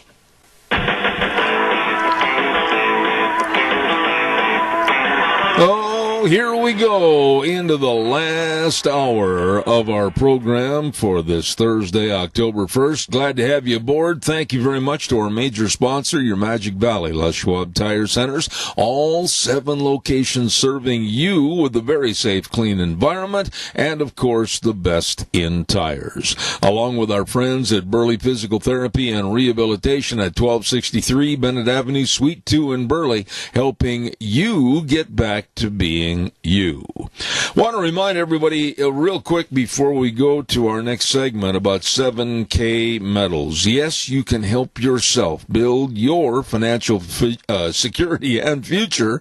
All you need to do is get a hold of my friends at 7K Metals with silver purchases sent right to your home. It's a great saving opportunity for you and a valued treasure for your loved ones in the future. And I urge you to get a hold of Lon Hardy at 312-8699 or Sharon at 430-3259 and find out more about investing in your financial security with 7K Metals. You get a hold of those good folks today. Want to remind you, too, I'll do that one a little bit later. I think we're going to go to the phone line right now, and we get a chance to talk to the Superintendent of Schools for Cassia County, Dr. James Shank. Good morning, sir. How are you? Good morning, Zeb. Doing great. Well, here we are, looking at the 1st of October. Everything's been in full swing at Cassia County Schools for, almost 6 weeks. Give us the status as to where you are right now. Well, like you say, we're still in full operation. We're able to provide our activities as planned. We haven't had to cancel anything to date. So we're pretty excited about that. And yes, today is our, when we finish today, we'll have been in school for 6 full weeks. So we're counting that as a success. And we're glad that our kids are in our classrooms.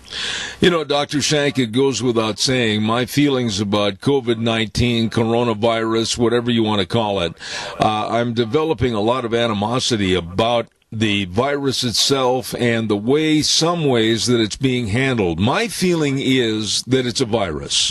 Whether it was released by China or not, the problem is the virus is going to be with us for a long time. Viruses are pretty hard to get rid of. So we're going to have to learn to live and cope with the virus. And the same is true with our school kids and the administration. What are your thoughts on that? Yeah, I agree with you, Zeb. It's a virus, and it's how we respond. Like you say, it's with us. Every day there are people that are contracting the virus, and how it is that we go about responding is so critical, because we can't put ourselves in a position to where it is that we're losing situations, or we're losing learning, kids progressing. We're losing social situations that are so important for the development of our students, that how we respond, our behaviors, the things that help us stay in as normal a position as we possibly can be.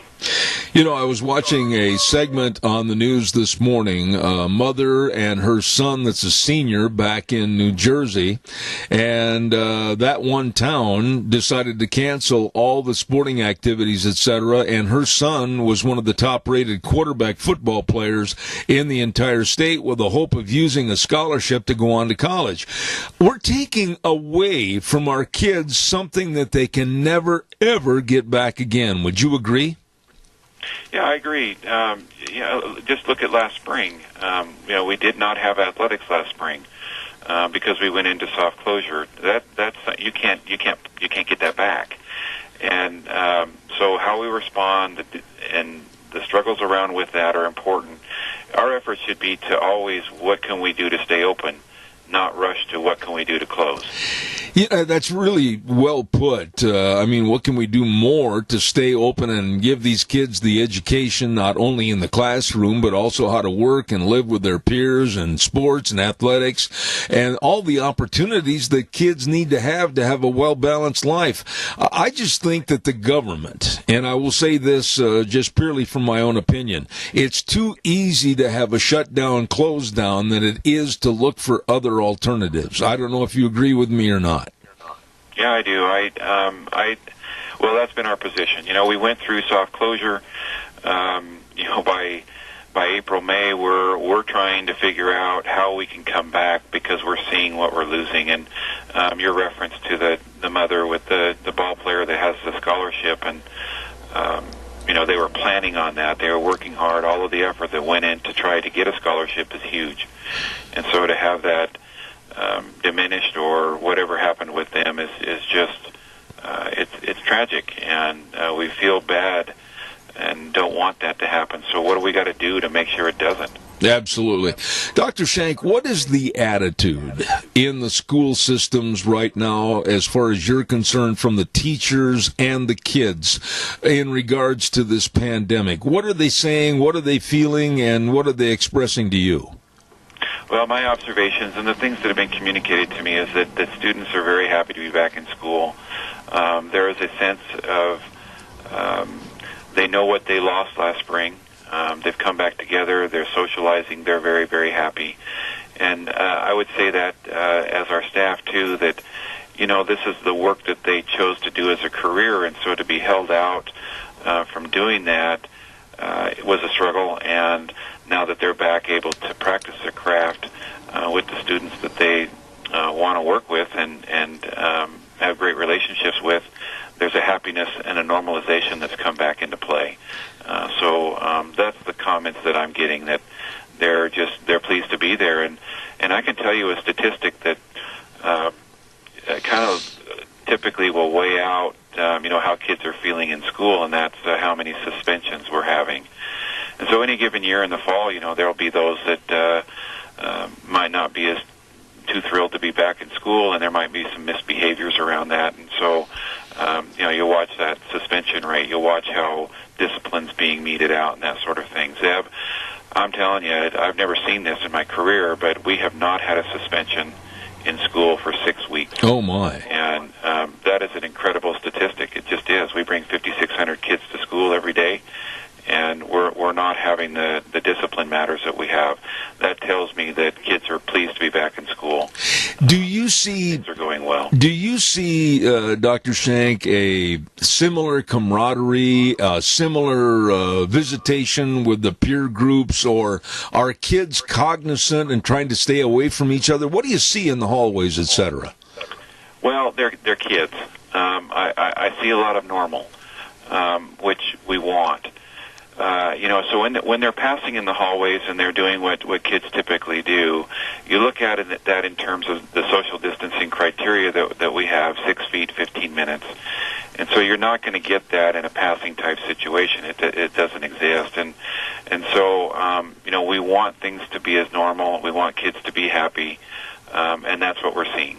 Adults are in control of their lives far more than children typically are. And, we want to say, look, think about distancing, that sort of thing, but try to work in it from not spoiling the whole situation.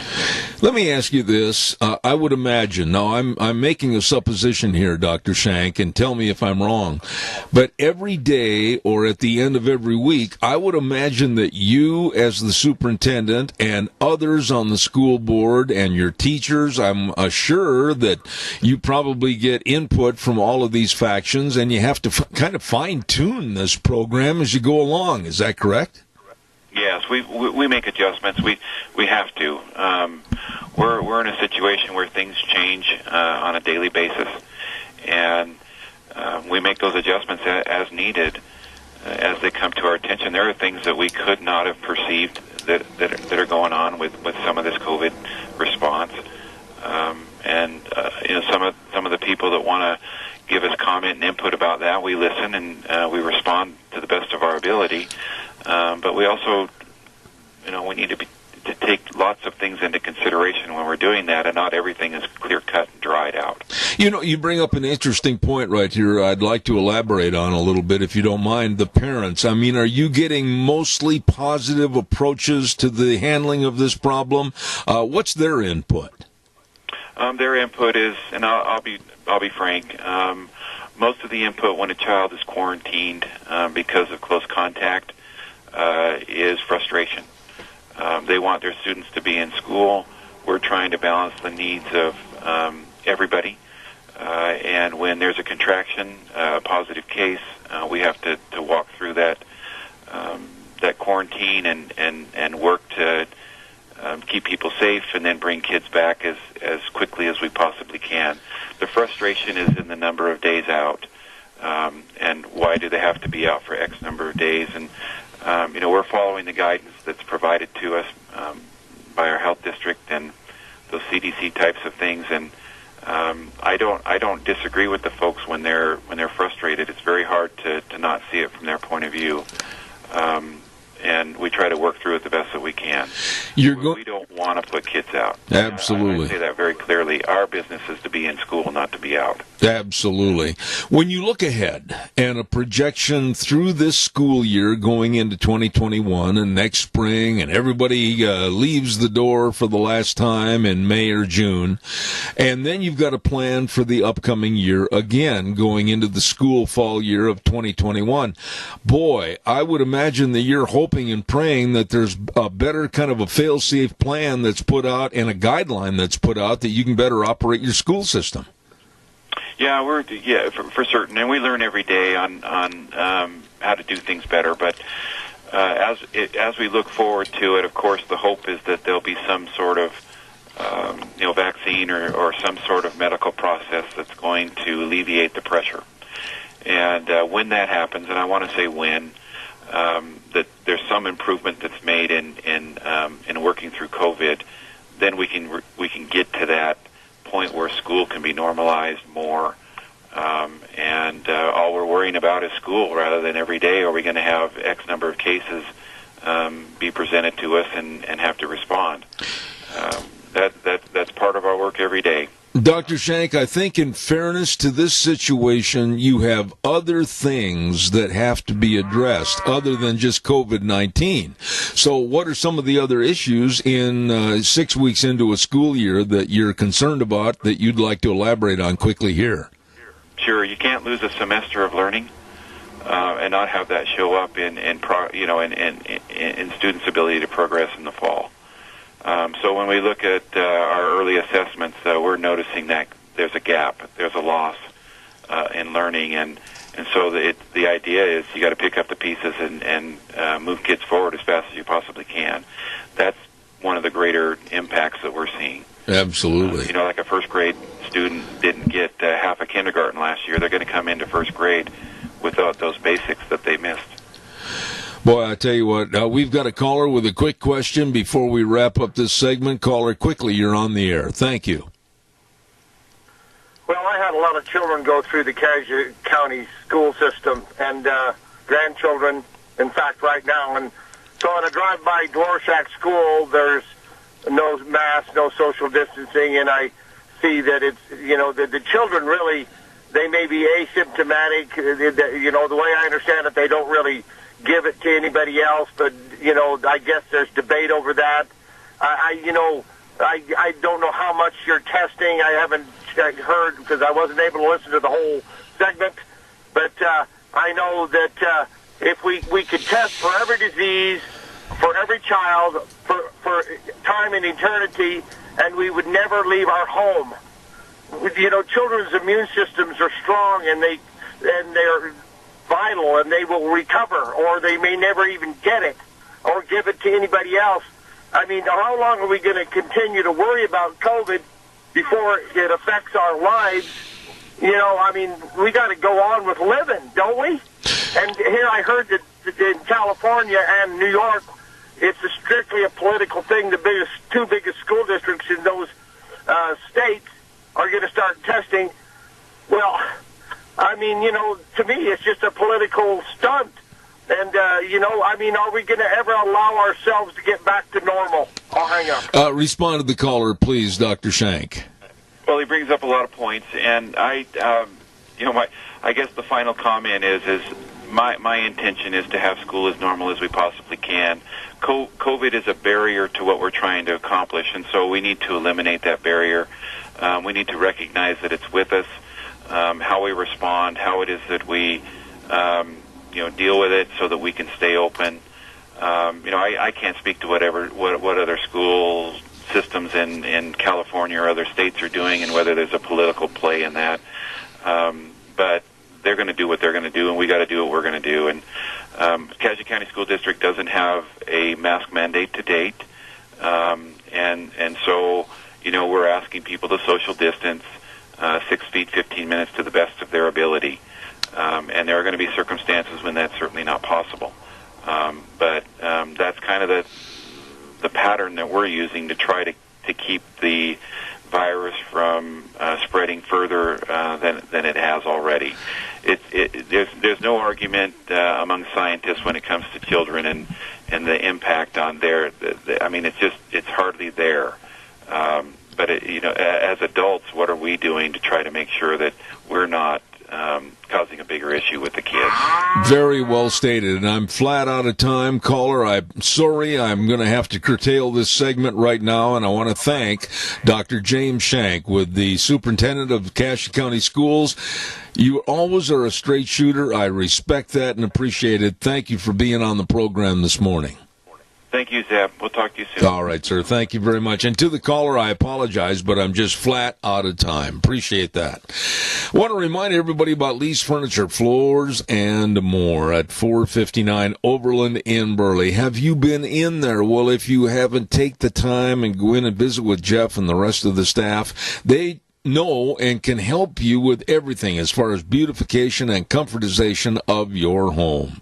They've got all the great new selections of furniture, whether it's your dining room sets, whether it's your sofas, love seats, all your recliners. They've got all your floor coverings, all the carpet and all the vinyl plank, everything.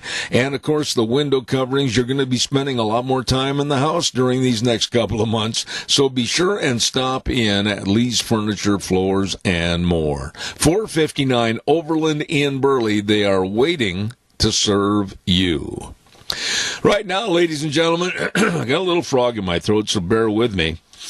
Right now, we're going to be talking to a lovely lady that absolutely is so happy because she's going to be having a grand reopening of her business. And that, of course, is Dr. Christine Pickup over at Mount Harrison Audiology and Hearing Aids. Good morning. How are you? Good morning. I am well.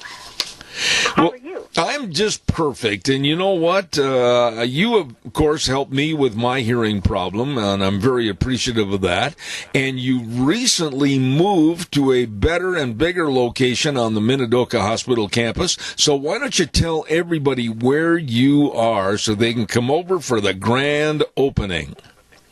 Sure. We are in Dr. Dak Johnson's former office. So it's the westernmost white office building just north of the the ER and surgical center of the hospital. There's two front doors, 2A and 2B, and 2B is where the patient entrance is, and we're super excited to be there. You know, Dr. Pickup, you have been so gracious and so helpful with everybody's hearing needs, and you're so knowledgeable. I urge everybody to get a hold of you and talk about any diminishment in their hearing and let them help you. Are you seeing more people today with hearing problems as perhaps 1 or 5 years ago? Well, I think it's pretty consistent. One of the things that we've learned through our recent experience is when people are wearing masks, it's a lot harder to understand what's being said. And so people who had maybe a mild loss that they could get by with lip reading and that kind of stuff can't do it anymore. And so it's making it more obvious for a lot of people that they have a hearing problem and that they need to see a doctor to see what's going on. I think it goes without saying what you just said is absolutely 110% correct. But then also the muffling of the voice with the mask, it makes it it's really hard to understand what people are saying. It is. We've actually had to make some special settings for our patients that currently wear hearing devices.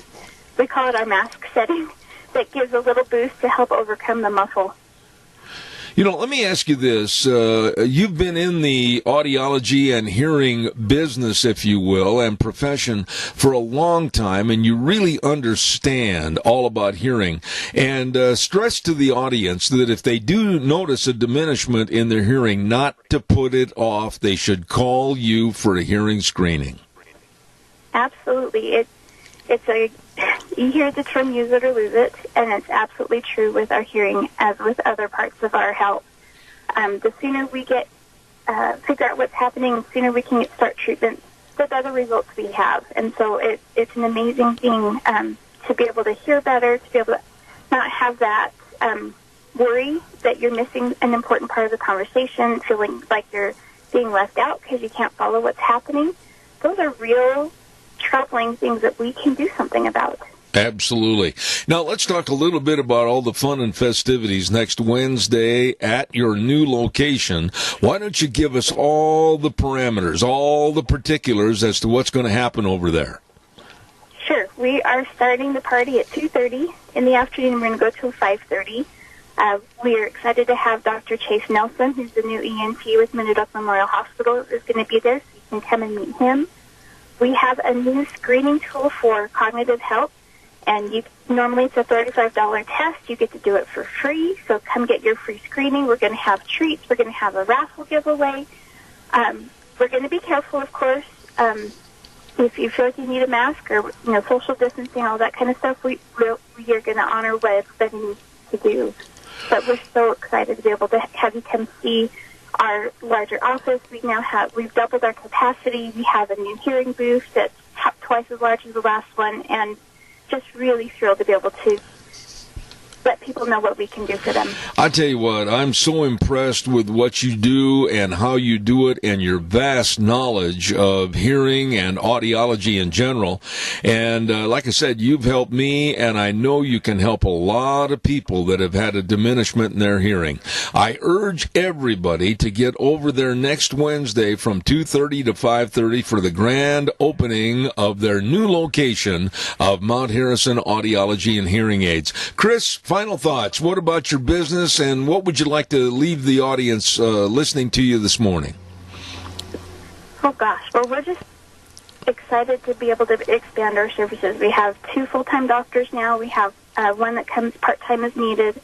We've expanded our staff, so now we have a full-time phones and patient care coordinator, an office manager, and someone that will help with your billing needs and insurance questions. And just feel like we have the right team. We're just positioned to be able to do a lot of good for our community, and I'm so thankful to be able to do that. You are excellent, and I certainly hope and pray all goes well for your grand opening next Wednesday at Mount Harrison Audiology and Hearing Aids. And if anybody has questions, they can call 312-0957. Dr. Christine Pickup, God bless you, and thank you for coming on the program this morning. Thank you, Zeb. I appreciate your kind words. All right, thank you. Day. Thank you. What a nice, honest to goodness, nice lady. And they've done so much good in the community to help hearing health, and I just absolutely applaud them. Mount Harrison Audiology and Hearing Aids. Right now, we're going to send it back over to our main studio, and we will be back with more in just a few minutes. And now, back to Zeb at the Ranch on AM 1230 KBAR. To reach Zeb, call 436-2244 or toll free 1-866-927-4587. And now, here is Zeb Bell. Thank you very much, and we roll into the last 30 minutes of our program this morning, and I am honored, very honored, to have the gentleman that is currently the senior advisor to Trump-Pence 2020, and you've seen him on television many times. David Bossie, good morning, sir. How are you? I am terrific. Thanks for having me. Well, it's my pleasure. We're here to talk about your book, and then also we want to talk a little bit of politics about what's going on currently in the election race for November 3rd. But first of all, your book I want to highlight, along with Corey Lewandowski, Trump, America's First. The President Succeeds Against All Odds. Boy, I tell you what, against all odds, that sums it up. Ever since 2016 and earlier, this man's had to face a lot of adversity. That's right, and that's the reason that we titled it that. But, America First is really his mantra. It's how he makes decisions. Every decision he makes is about how does he put America first, American workers first, the American military first. Every decision he makes, that's really the dominant theme in his head, is how do I make and keep America great? And that's what it's all about for him. That's what it's always been about. And, that's why the left hates him and they hate our country. And it's really a shame because they've just dragged this president, this presidency, and our country, into this, place in American politics that we just really don't want to be. David, let me ask you this. Explain to me, and caller, I'll be there in just a moment. Explain to me the mechanics. It must have been a little difficult to co-write a book of this magnitude about Donald Trump, the first 4 years leading up to a re-election, with Corey Lewandowski and yourself. How did you coordinate everything that you're going to put in the book about Donald Trump? Well, actually, that's pretty easy because Corey can't really read or write. So I do most of the work, and then, it just works out. It works itself out. He prefers it that way, actually. We have both been around this president a long time, a very long time, and we both traveled with him together and separately, and we sat down and we worked on the narrative. But because this book is kind of in two parts, and we wanted to give people that look behind the curtain, so that to see Corey and I traveling with the president in the motorcades, if we in the Oval Office, on Air Force One, all of these things that we get to do, and so we're pretty. We tell these great anecdotal stories about the president, and the American people who read this book will get a chance to really get to see it and feel it themselves. And it's a lot of fun to read that. But then we also marry that up with the promises made and promises kept, all of the agenda and the successes and the accomplishments that he's had over the last 3.5 years. And so we walk through all of these things, whether it's rebuilding the military or putting two people, now going to be three, but two people on the Supreme Court and nearly 300 federal judges.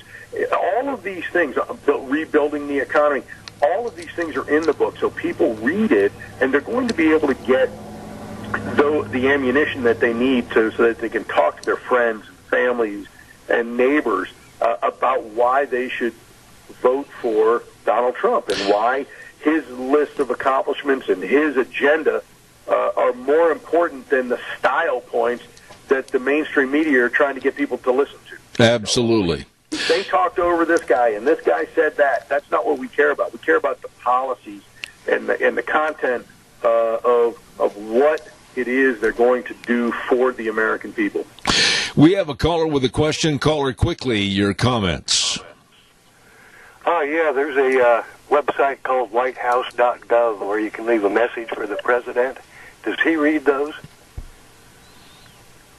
Well, does he read them? I don't. I mean, there could be a message that somebody brings to him.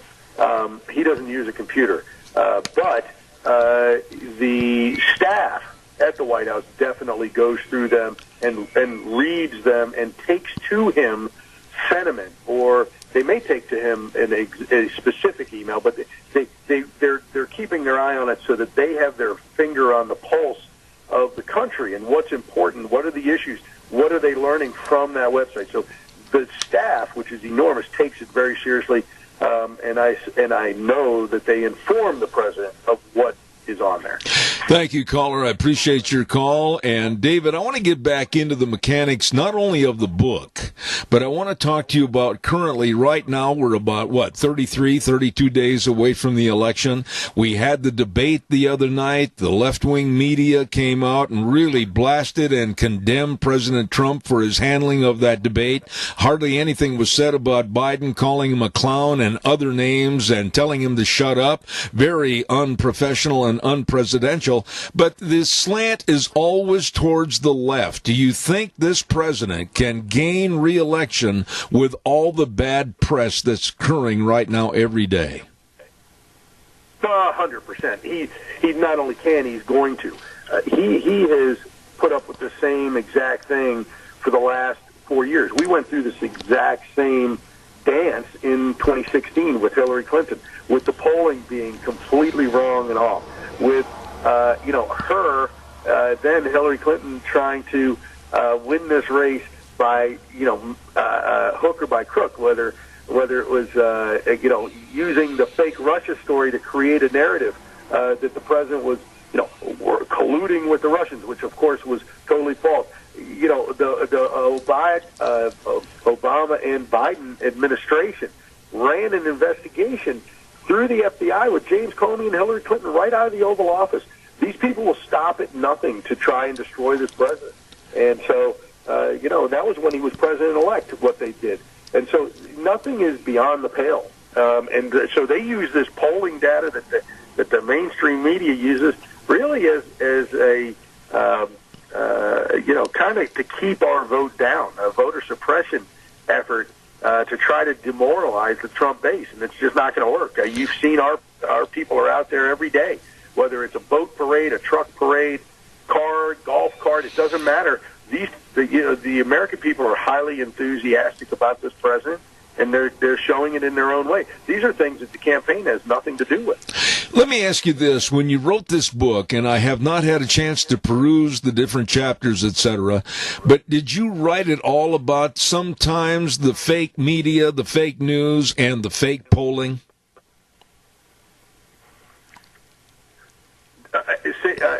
I missed the first part of that question. Well, I was asking if when you wrote this book, if you had an opportunity to write any part of your book about the fake news, the fake stories, and the fake polling that's going against this president. Oh, yeah, we talk about that throughout the book. There's not just like one chapter on it, but we talk about it because we talk about it with the president. And so we reflect those things in the book about how he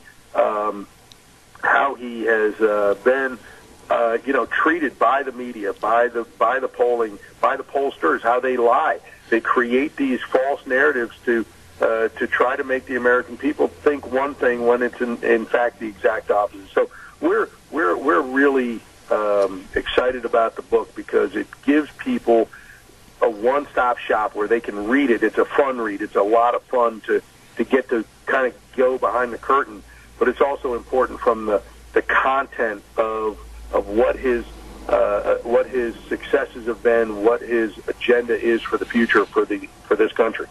Okay, we're looking at like now the last 30 days, a month away from the election on November 3rd. What is your advice to President Trump as far as the next debate, his demeanor during the next debate, and what he needs to do to try to sway some of the masses, the American housewife, etc., to vote for him?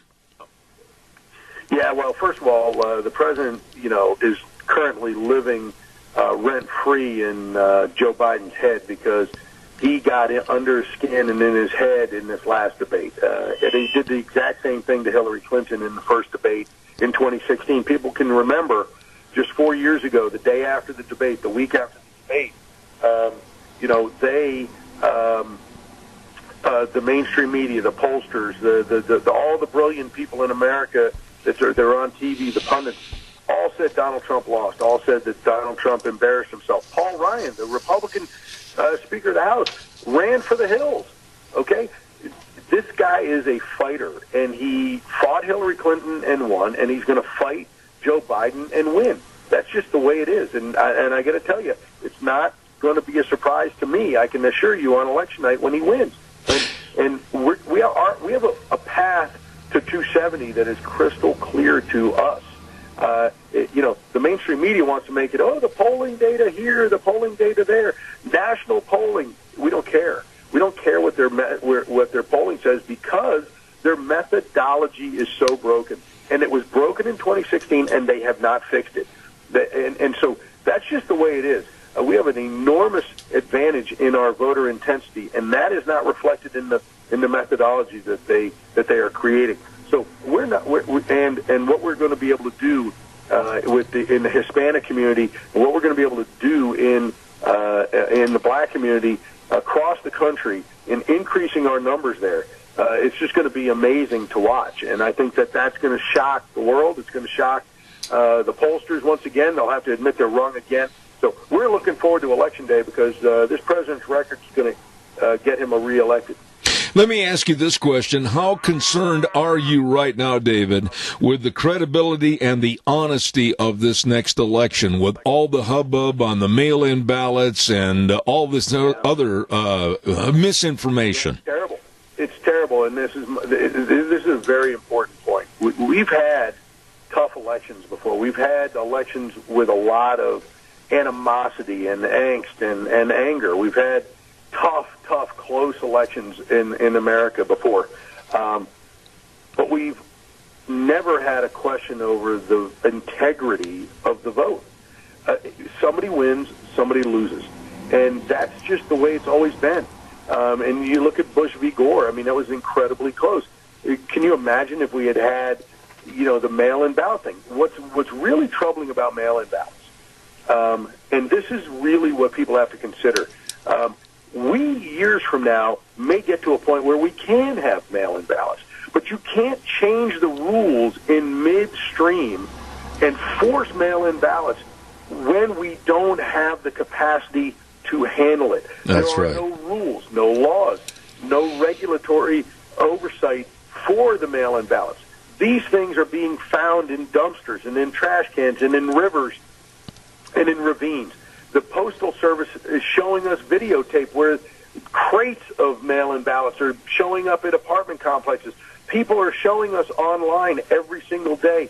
They're getting ballots for people who haven't lived there in 5 or 10 years. Okay, and some people are getting 2 or 3 in their own name. So this is a huge problem, and nobody is saying we can't get to it in the future. But we can't get to it in the next 34 days. That's right. That's really what this comes down to. And we're in court. Republicans, the RNC, the Trump campaign are in court,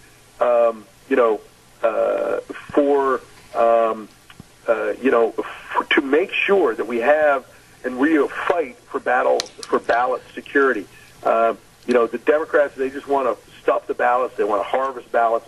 We want every ballot to count that should count. That's what every American wants. Every American should want one person, one vote. No more, no less. Absolutely. We have another caller with a question. Quickly, caller, you're on the air. I only have 3 minutes left. Yes, well, just a little positive news. Last night, Donald Trump had a rally in Duluth, Minnesota, a state that may flip. 60% of the people that went there were not Republican. 17% of them hadn't voted in the last election. 8.4% of them haven't voted in the last 4 elections. And 21% of them were Democrats. And they came to Trump's rally, and they were extremely enthusiastic. And this means something to me. I'll hang up. Thank you. Respond to the caller, please, David. That caller is the smartest caller I've ever listened to on the radio. That is exactly what the analysis is. The analysis that he just gave is the analysis that we do after every single rally and have for 4 years. And that is stunning information. I know it because I see it from the campaign. That is stunning information when you see that percentage of Democrats coming, that percentage, 17% didn't vote in 2016. 21% are registered Democrats. These numbers scare the Democrats because they know in a place like Minnesota where we just barely lost, and we only campaigned there once in 2016. The president went to Minnesota one time in the final couple of weeks of the campaign, and we just barely lost. The vice president went once in just the waning days. They went the same day. But this was in 2016, and now we've had them try to burn down the city of Minneapolis, and Antifa running, just roughshod over the city. The mayor and governor just being such far leftists.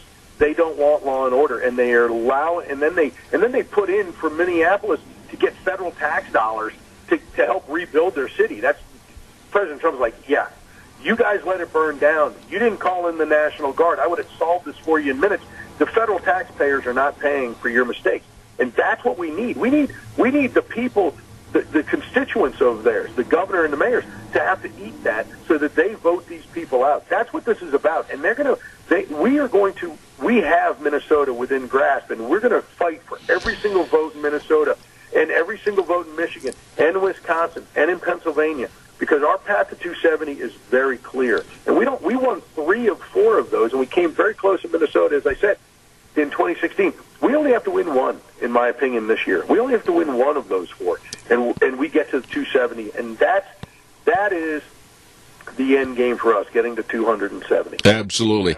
David, final thought. The first 3 words of the title of the book, Trump, America First.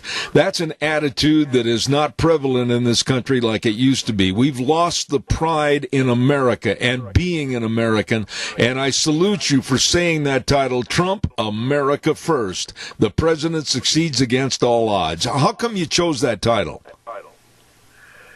You know what? America First is just prevalent. It's first and foremost in every decision he makes. That's why we titled it. It's a theme that he's had, America First. It's how he makes his decisions to make sure he's putting the men and women of America. So what that means is whether that's getting NATO countries to pay their fair share so that American taxpayers don't have to pay as much, whether that's getting the economy rolling again and bringing jobs back from overseas, revitalizing our manufacturing base, doing all of these things.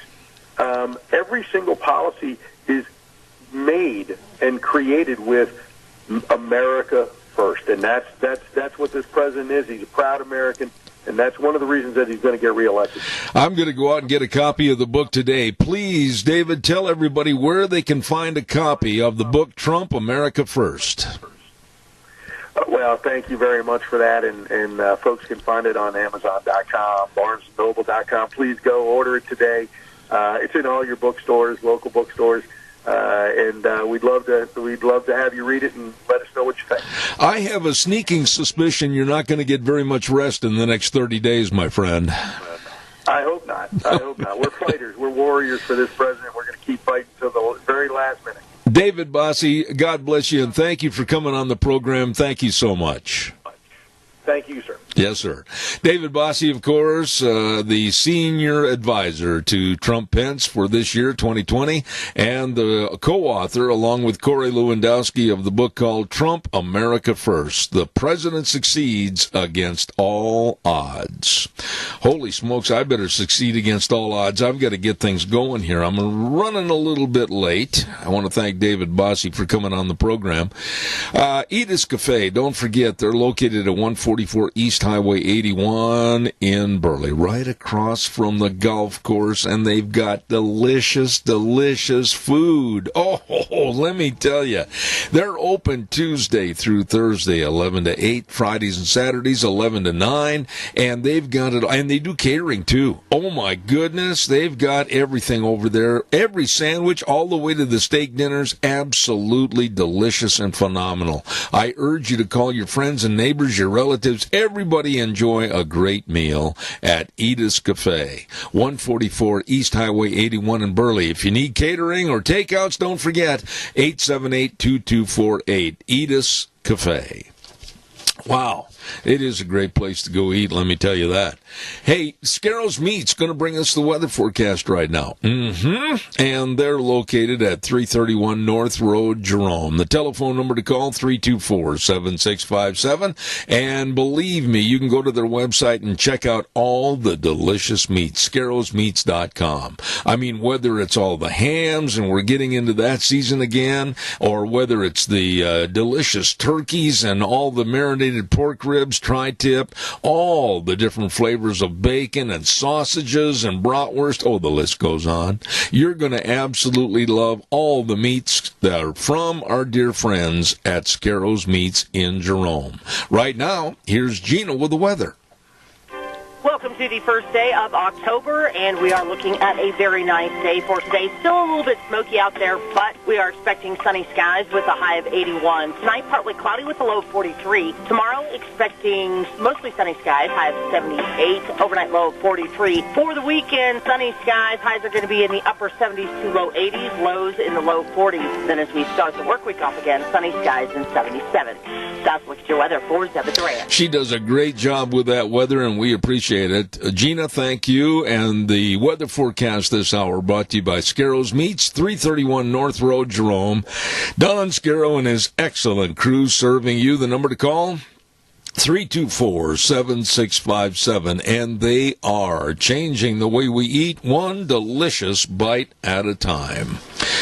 Oh, my goodness sakes, we're almost out of time for this week, and I want to quickly get in here, and I want to tell you a little bit about our major sponsor that we really, really appreciate and have for many, many years, and that's, of course, our Magic Valley Les Schwab Tire Centers. All 7 locations serving you with the best in tires. Here we are going into fall, and I'm sure that you probably want to make sure that you're all fit as a fiddle for driving in fall and winter conditions. They've got all the tires for you, all the tread designs, all the sizes for all vehicles. And along with that, maybe you better get your brakes checked. And they've got excellent, highly trained brake technicians to help you with that. Front end alignment, shocks and struts, and batteries. I know. I'm going to talk about the batteries because, boy, I'll tell you what, nothing worse than turning the key on a cold morning and hearing click, click, click, click, click. You better get in there and check it out today. And if you need a new battery, they've got all of them just for your vehicle. Stop in today and see James and Buell, Dan on Pole Line in Twin Falls, Lane and Rupert, Mike and Jerome, Dave on Blue Lakes in Twin Falls, and of course the Twist family in Paul, and my buddy Trent on Overland in Burley. You better believe it. The best. Your Magic Valley Les Schwab Tire Centers. Wow, that's going to wrap it up for me this week. Again, thank you for all the kind emails, cards, everything from my wonderful wife, Deanne. I am just tickled to death to tell you that she is getting better and stronger every day. And she's even surviving my cooking, which we won't go into any further. Until next Monday at 8:06, I urge you to have a good weekend, a safe weekend. Zeb at the Ranch, where we always end the show by saying, the way things were are the way things ought to be. And the 4 words that mean the most to me, in God we trust. Have a great weekend. We'll see you Monday at 8:06.